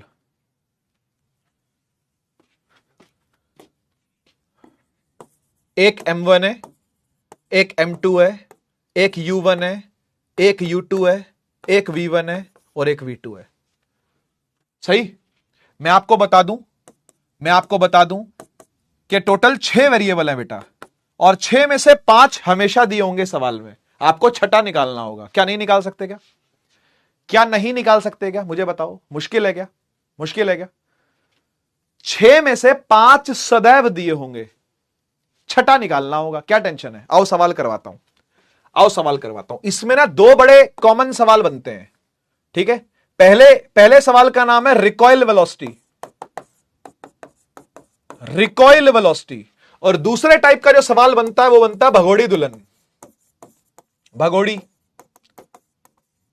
दुल्हन। तो वैसे मैं प्यार से बोलता हूं, एक्चुअली में ये जो केस है ये है कॉमन वेलोसिटी का, इसे कहते हैं कॉमन वेलोसिटी। तो 2 टाइप के टेढ़े सवाल बनते हैं, थोड़े टेढ़े सवाल है। सीधे सवाल तो हर कोई कर लेता है इस पर, ठीक है ना, सीधे सवाल तो हर बच्चा कर लेगा। थोड़े टेढ़े सवाल करवाऊं तो ज्यादा मजा आएगा, है ना भाई?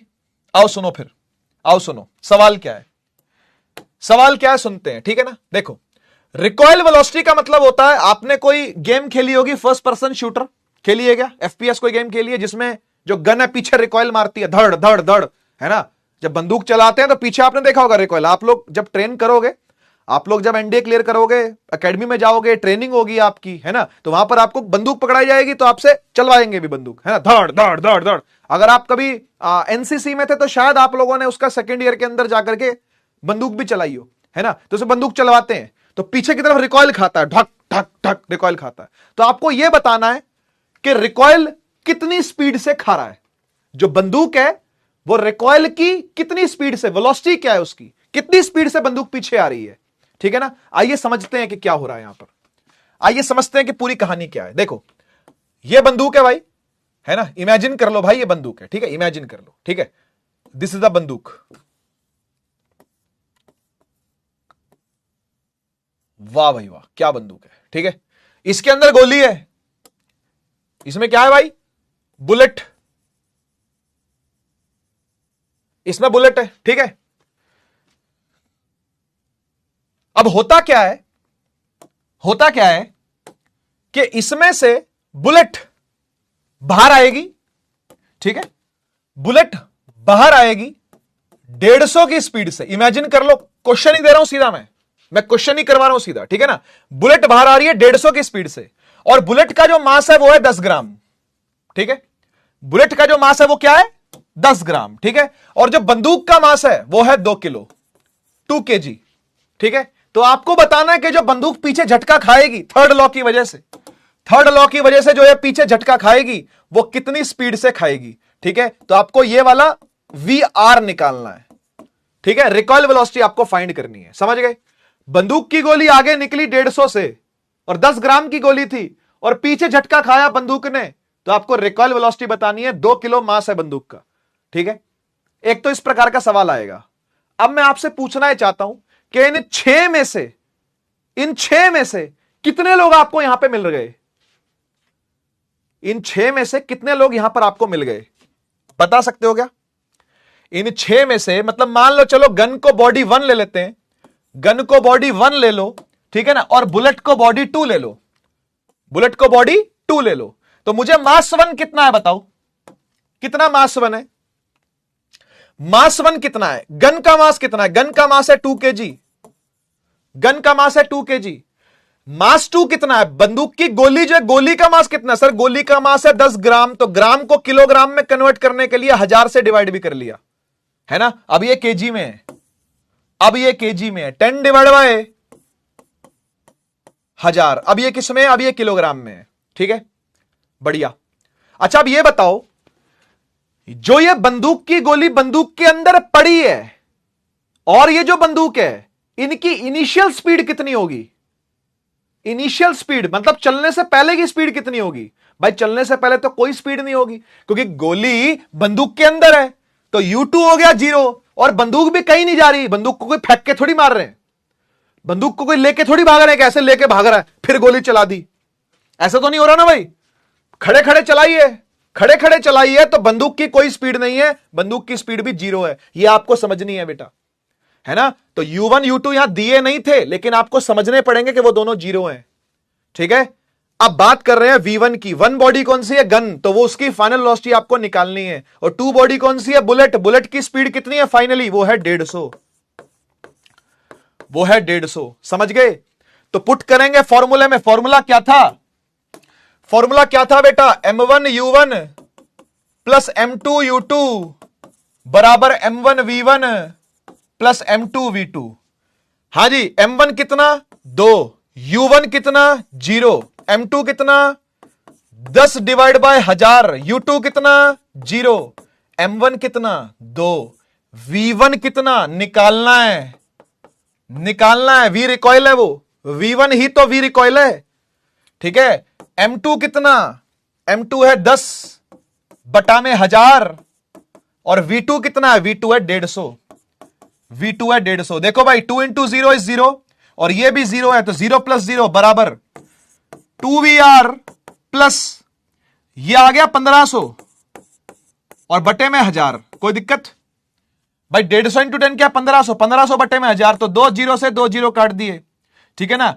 इसको 5 से काट दो, 5 थी है 5 दूनी, तो ये आ गया 0 is equal to 2VR plus 3/2, ये 3/2 के यहां आ गया तो -3/2 हो गया, 2VR, सही है। तो 2 को नीचे ले जाओ, ये हो जाएगा -3/4VR मीटर पर सेकंड, ये आपका आंसर है। कोई बताएगा ये माइनस में क्यों आ रहा है, ये वेलोसिटी माइनस में क्यों आई है जवाब किसी के पास, ये नेगेटिव साइन क्यों आया है, अपने आप आया है, देखो प्लस का 3/2 था, यहां आ गया तो -3/2 हो गया। ये माइनस का साइन क्या सिग्निफाई कर रहा है बता सकते हो, ये माइनस का साइन क्या सिग्निफाई कर रहा है बता सकते हो। यस मयंक राज पांडे, बहुत बढ़िया। ये गन पीछे जा रही है बेटा, हमने बुलेट की वेलोसिटी को प्लस में लिया है और गन की वेलोसिटी अपने आप माइनस में आ रही है, यानी ये रिकॉइल खा रही है ना, रिकॉइल कर रही है, और वो किस में होती है, ऑपोजिट दिशा में होती है, अपोजिट डायरेक्शन में होती है, ठीक है ना। इधर आ जाओ, यहां आ जाओ, कॉमन वेलोसिटी वाले में आ जाओ। देखो मैंने इसका नाम आपको भगोड़ी दुल्हन बताया था ना, तो हुआ क्या, सुनो हुआ क्या। एक दुल्हन की शादी हो रही थी, ठीक है। अब मंडप में बैठी है, दूल्हा आया, शक्ल पसंद नहीं आई, भाई दूल्हे की शक्ल देखी उसने, दुल्हन की तो चलो ढकी हुई थी, दूल्हे ने तो दुल्हन देखी नहीं, लेकिन दुल्हन ने तो दूल्हा देख लिया था, उसको देख के भगली, भगोड़ी भाग गई, मंडप से भागी। अब मंडप से भागी तो पीछे पीछे सारे लोग भागे, बारात भागी पूरी कि भाई दुल्हन कहां गई, दुल्हन का बाप भाग रहा है, भाई भाग रहे हैं, सारे लोग भाग रहे हैं देखने के लिए कि भाई दुल्हन कहां भाग गई, ठीक है ना। तो दुल्हन भाग रही है, ये रही दुल्हन, ये बाल है उसके, है ना, तो दुल्हन भाग रही है, ठीक है। दुल्हन भाग रही है भाई 3 मीटर पर सेकंड से, ठीक है। दुल्हन का मास है 20 किलो, नहीं बहुत बहुत हल्की हो जाएगी, 40 किलो ले लेते हैं, 40 kg, ठीक है ना। तो 40 किलो की एक पतली सी दुल्हन 30 की, तो 30 नहीं 3 की स्पीड से क्या कर रही है, भाग रही है, ठीक है। दूल्हा पसंद नहीं आया, शक्ल पसंद नहीं आई, तो भग गई मंडप से, अब सारे पीछे पीछे भाग रहे हैं, ठीक है ना। उसको क्या दिखी, उसको दिखी एक ट्रॉली, उसको दिखी एक ट्रॉली, ट्रॉली का मास था 5 kg, ठीक है। ट्रॉली का मास क्या था 5 kg, है ना। और पीछे सारे लोग आ रहे हैं भगते हुए, दुल्हन आगे आगे भाग रही है ना। दुल्हन कूद गई ट्रॉली में, समझ गए ना, दुल्हन भाग के आई ट्रॉली में कूद गई, ठीक है ना। जंप मारा ट्रॉली में बैठ गई आकर के, है ना, ताकि छुप जाऊं। अब ये दुल्हन अंदर बैठी है, ये रही अंदर बैठी है, ठीक है, और ट्रॉली के नीचे पहिया था, तो ट्रॉली और दुल्हन समेत ये दोनों चीजें आगे मूव करने लगी। तो आपको बताना है कितनी स्पीड से मूव कर रही है, आपको बताना है कि कितनी स्पीड से ट्रॉली और दुल्हन दोनों मिलकर मूव कर रहे हैं।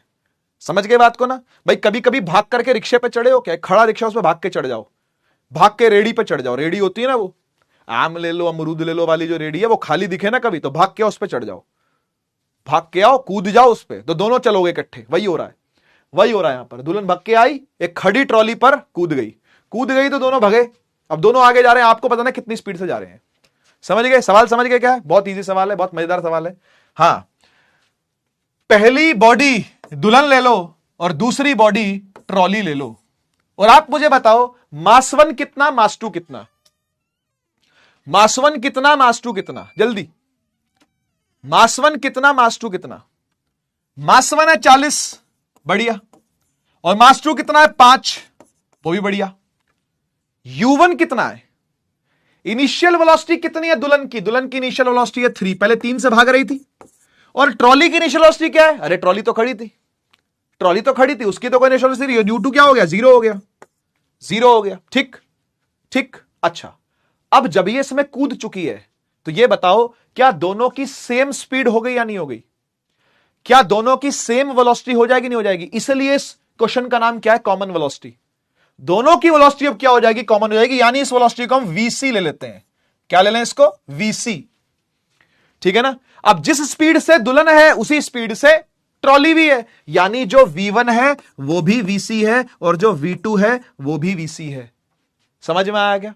दोनों की स्पीड VC होगी क्योंकि दोनों सेम स्पीड से भगे हैं। दुल्हन ट्रॉली में है और ट्रॉली ऐसे भग रही है, तो दोनों सेम स्पीड से जा रहे हैं। ठीक, आओ लगाएं,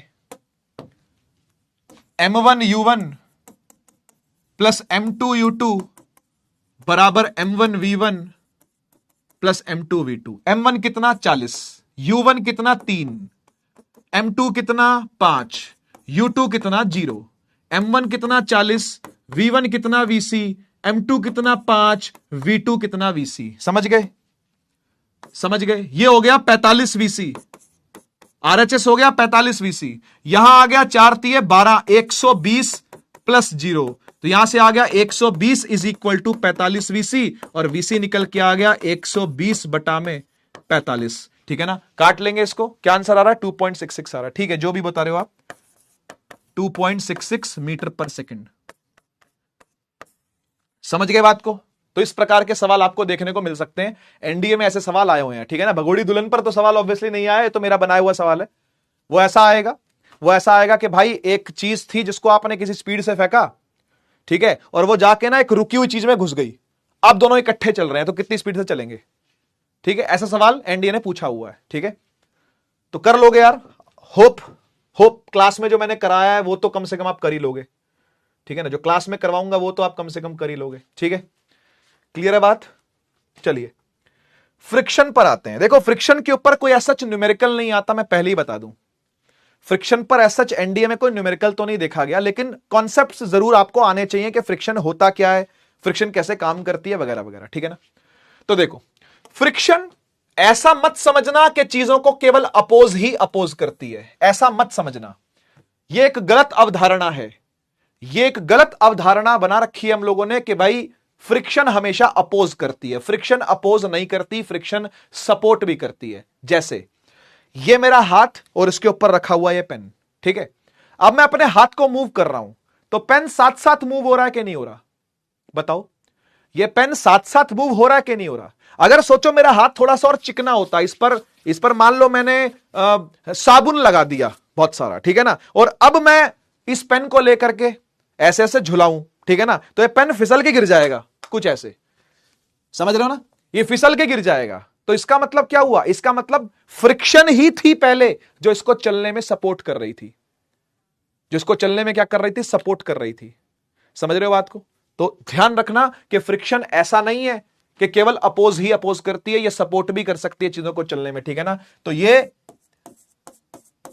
सिर्फ अपोज द मोशन नहीं करती, ये सपोर्ट द मोशन भी करती है।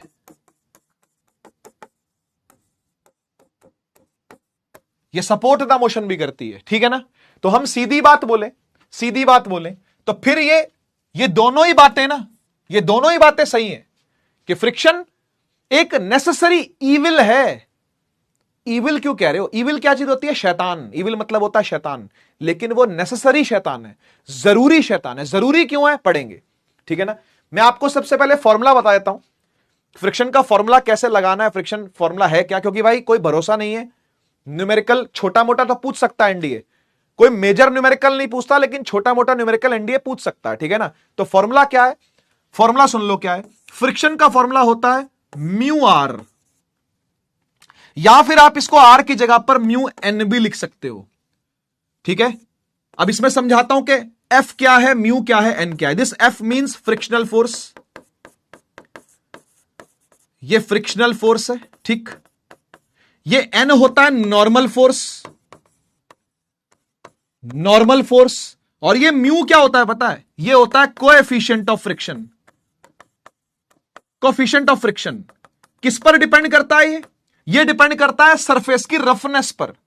सरफेस कितना रफ है, सुन लो ध्यान से। अगर म्यू ज्यादा होगा तो भाई रफ ज्यादा होगा, सरफेस रफ ज्यादा होगा, और जितना रफ होगा उतनी ज्यादा फ्रिक्शन होगी। समझ लो ना भाई, म्यू ज्यादा होगा तो रफ ज्यादा होगा, तो फ्रिक्शन फोर्स भी क्या होगी बेटा? ज्यादा होगी। समझ गए बात को? ठीक है, इतना ध्यान रखना, इससे ज्यादा जानने की जरूरत नहीं है। इसको एडवांटेज और डिसएडवांटेज सुन लेते हैं क्या है। तो जैसा कि आपको कहा था कि फ्रिक्शन एक नेसेसरी इविल है, बोला था ना, नेसेसरी इविल। वो इसीलिए क्योंकि इसके एडवांटेज भी और डिसएडवांटेज भी। एडवांटेज क्या है? देखो, फ्रिक्शन ही वो है जिसकी वजह से हम चल पाते हैं धरती पर, नहीं तो हम चल नहीं सकते थे। अगर पोचे लगे होते हैं या डिटर्जेंट फैला होता है, डिटर्जेंट फैला होता है अगर, है ना, पोचा लगा है, अभी अभी डिटर्जेंट फैला हुआ है सब जगह, साबुन साबुन पड़ा, तो उसके ऊपर चलना बड़ा मुश्किल होता है। हम फिसलते रहते हैं, कीचड़ में फिसलते हैं, ठीक है ना, हम रेत पे फिसलते हैं, हम पानी गिराओ तो फिसल जाते हैं, साबुन गिराओ तो फिसल जाते हैं, ठीक है ना, केले के छिलके हो तो फिसल जाते हैं, गोबर हो तो फिसल जाते हैं, है ना।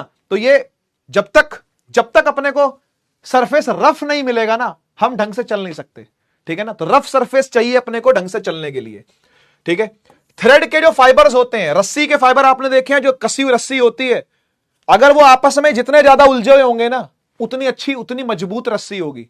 रस्सी की मजबूती किस बात पे डिपेंड करती है? रस्सी की मजबूती इस बात पे डिपेंड करती है कि उसके अंदर के जो फाइबर्स हैं वो कितनी जल्दी उलझे हुए हैं, कितने अच्छे से उलझे हुए हैं। समझ गए ना? The brake supplied in automobile work only due to friction. ये बात समझ लेना भाई कि जो ब्रेक लगती है वो भी फ्रिक्शन के कारण से ही लगती है, ठीक है। डिसएडवांटेज देख लेते हैं भाई। डिसएडवांटेज क्या है, कमियां क्या क्या है? शैतान क्यों कहा जा रहा है? शैतान इसलिए कहा जा रहा है फ्रिक्शन को, क्योंकि भैया ये फ्रिक्शन ईविल साबित होती है, चीजों को खराब कर देती है, फालतू की हीट निकलवाती है, चीजें जल्दी से ब्रेक डाउन हो जाती है। आपने सुना होगा मशीन फूक गई, आग लग गई, ट्रांसफार्मर फट गया, है ना, होता है कि नहीं होता? जूते घिस गए, टायर घिस गए, फ्रिक्शन के कारण से ये हो रहा है। समझ गए ना? तो a lot of energy is wasted in form of heat. Heat के फॉर्म में बहुत एनर्जी क्या होती है? वेस्ट हो जाती है। और फ्रिक्शन की वजह से ही किन्हीं ऑटोमोबाइल्स की जो स्पीड होती है उनको बहुत ज्यादा नहीं बढ़ाया जा रहा, बहुत ज्यादा नहीं बढ़ाया जा सकता, ऐसा बोलना चाहिए, है ना। अब आपको पता होगा ये जो हाई स्पीड ट्रेन आ रही है, जो हाई स्पीड ट्रेन आ रही है ना, और बात हो रही है कि बुलेट ट्रेन आएगी, तो आपको पता है बुलेट ट्रेन जो है वो टच करके नहीं चलेगी, वो ट्रैक को टच करके नहीं चलेगी, ट्रैक से उठ के चलेगी थोड़ा सा ऊपर। इसको बोलते हैं इलेक्ट्रोमैग्नेटिक लेविटेशन। इलेक्ट्रोमैग्नेटिकली लेविटेट होकर के चलेगी। अगर उसने टच कर दिया तो फ्रिक्शन आ गई, और अगर फ्रिक्शन आ गई बेटा तो फिर हीट निकलेगी, और एनर्जी काइनेटिक जो होगी वो हीट के फॉर्म में वेस्ट होती रहेगी।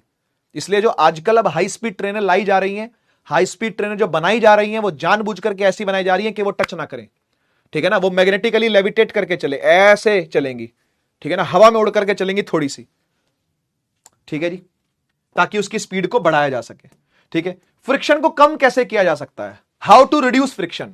ग्रीस लगा के, तेल लगा के, ball bearing, roller bearing use करके। आपने देखे होंगे जो दराज होते हैं, दराजों में रोलर लगे होते हैं, उसके अंदर भी छोटी छोटी बॉल बेरिंग्स होती है। रीजन क्या है? रीजन यही है कि वो फ्रिक्शन कम प्रोवाइड करती है, ठीक है ना, फ्रिक्शन कम देती है, ठीक है ना। जो स्लाइडिंग वाली चीज है उसको रोलिंग में चेंज कर दो, यानी कोई चीज घिसड़ रही है तो उसके नीचे पहिए लगा दो, है ना भाई। एक कुर्सी है, उसके नीचे अगर रोलिंग वाले पहिए लग जाए, कितना आसान होता है यहां से वहां लेकर के जाना।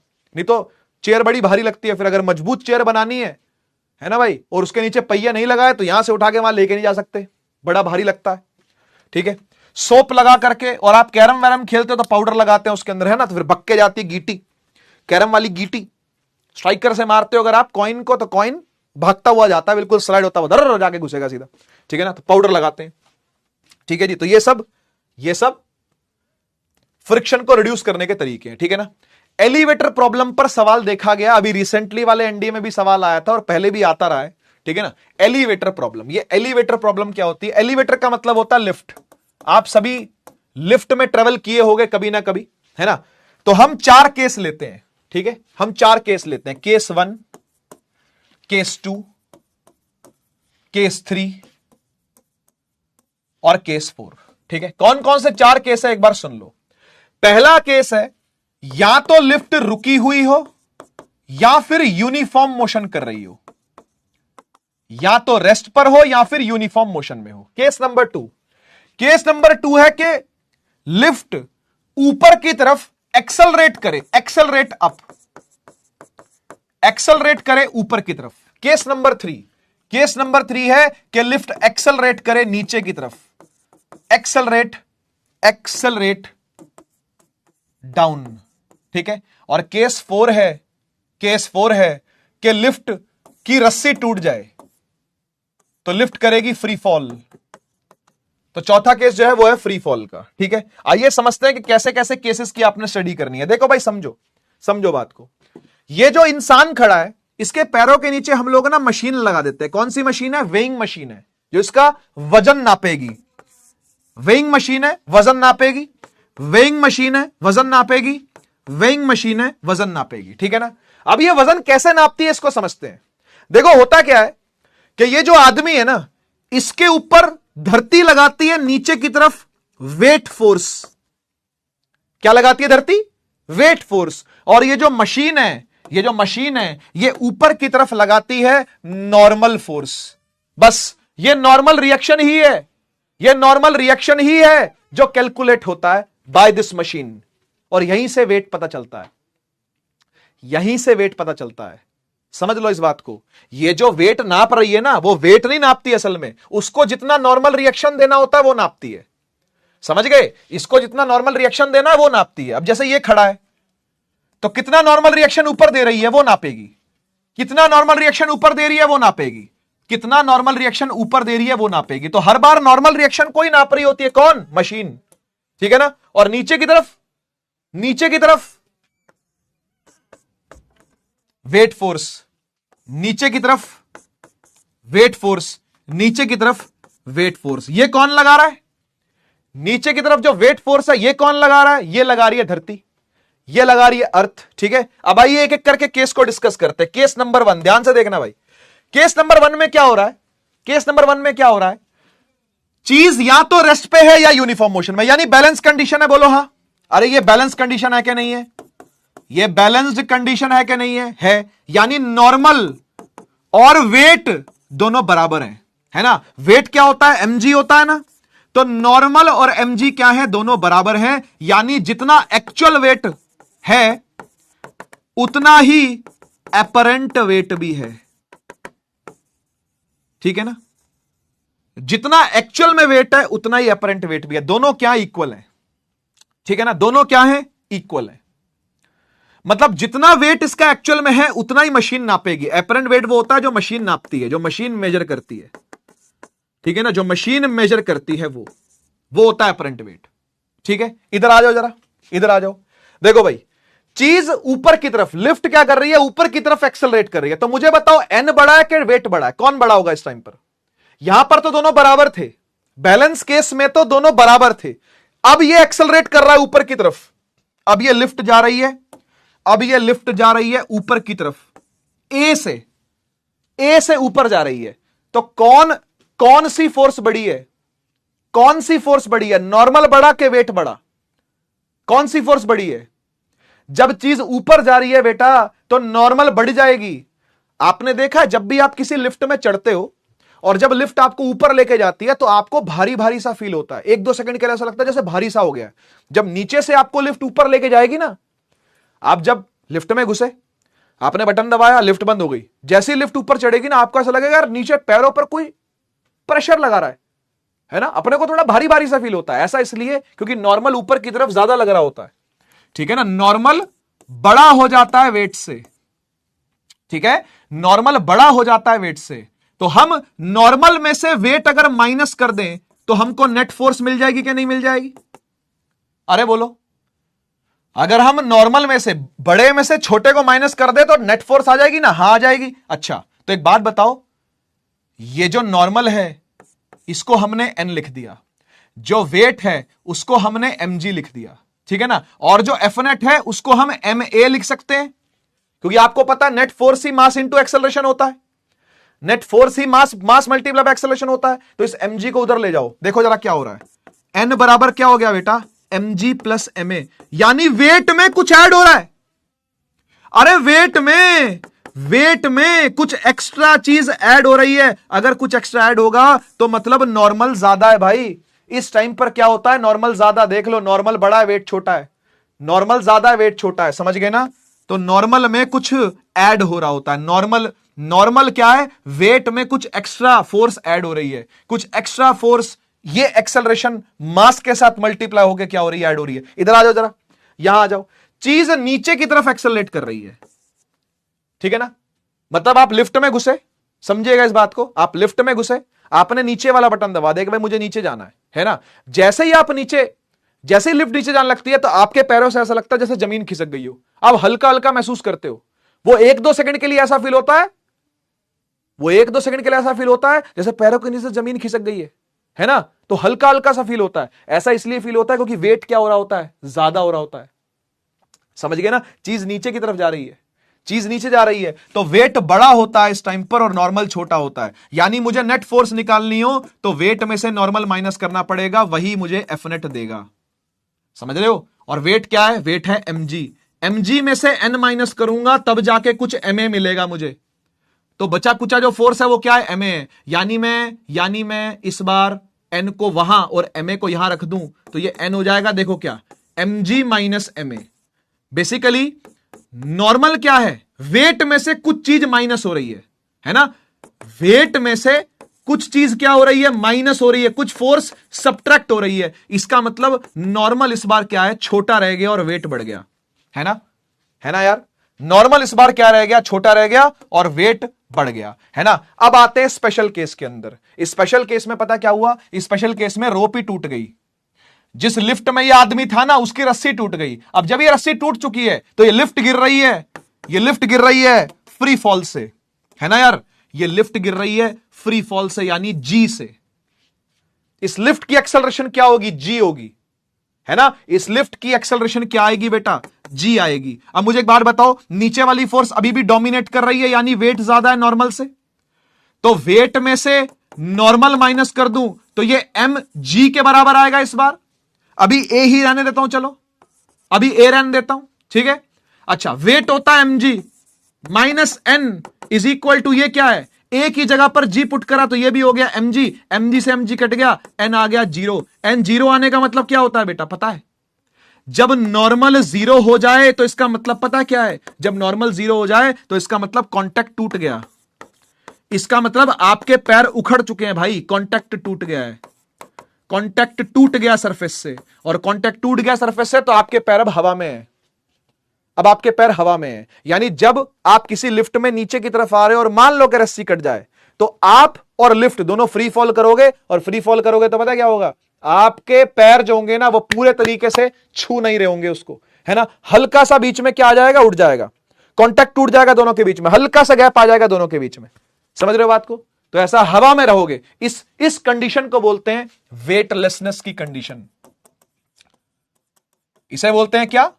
वेटलेसनेस की कंडीशन। आपको वेट फील नहीं होगा, आपको आपका वेट ही फील नहीं होगा भैया। वेटलेसनेस का मतलब होता है आपको आपका वेट ही फील नहीं होगा, है ना। बिल्कुल ऐसे जैसे एक एस्ट्रोनॉट को फील नहीं होता, ठीक है ना। ऐसे जैसे किसी एस्ट्रोनॉट को फील नहीं होता, बिल्कुल वैसे ही आपको भी आपका वेट फील नहीं होगा, ठीक है ना। तो बस आज के लिए केवल इतना ही रखते हैं इस क्लास को, ठीक है जी। हम लोग नेक्स्ट क्लास के अंदर वर्क एनर्जी और पावर पढ़ेंगे, ठीक है ना। और उसके बाद एक सेशन आपका रखा जाएगा प्रैक्टिस का, ठीक है ना, जिसके अंदर हम लोग सवालों को लेकर के आएंगे, ठीक है ना। क्वेश्चन किस टाइप के होते हैं बेटा, प्रैक्टिस सेशन के अंदर हम लोग डिस्कस करेंगे, कम से कम 35-40 सवाल लेकर के आऊंगा, डोंट वरी, ठीक है ना। तो उसमें सारे सवाल करे जाएंगे डिस्कस, जितने भी है, ठीक है। आज के लिए हम लोग इतना ही रखते हैं इस क्लास को।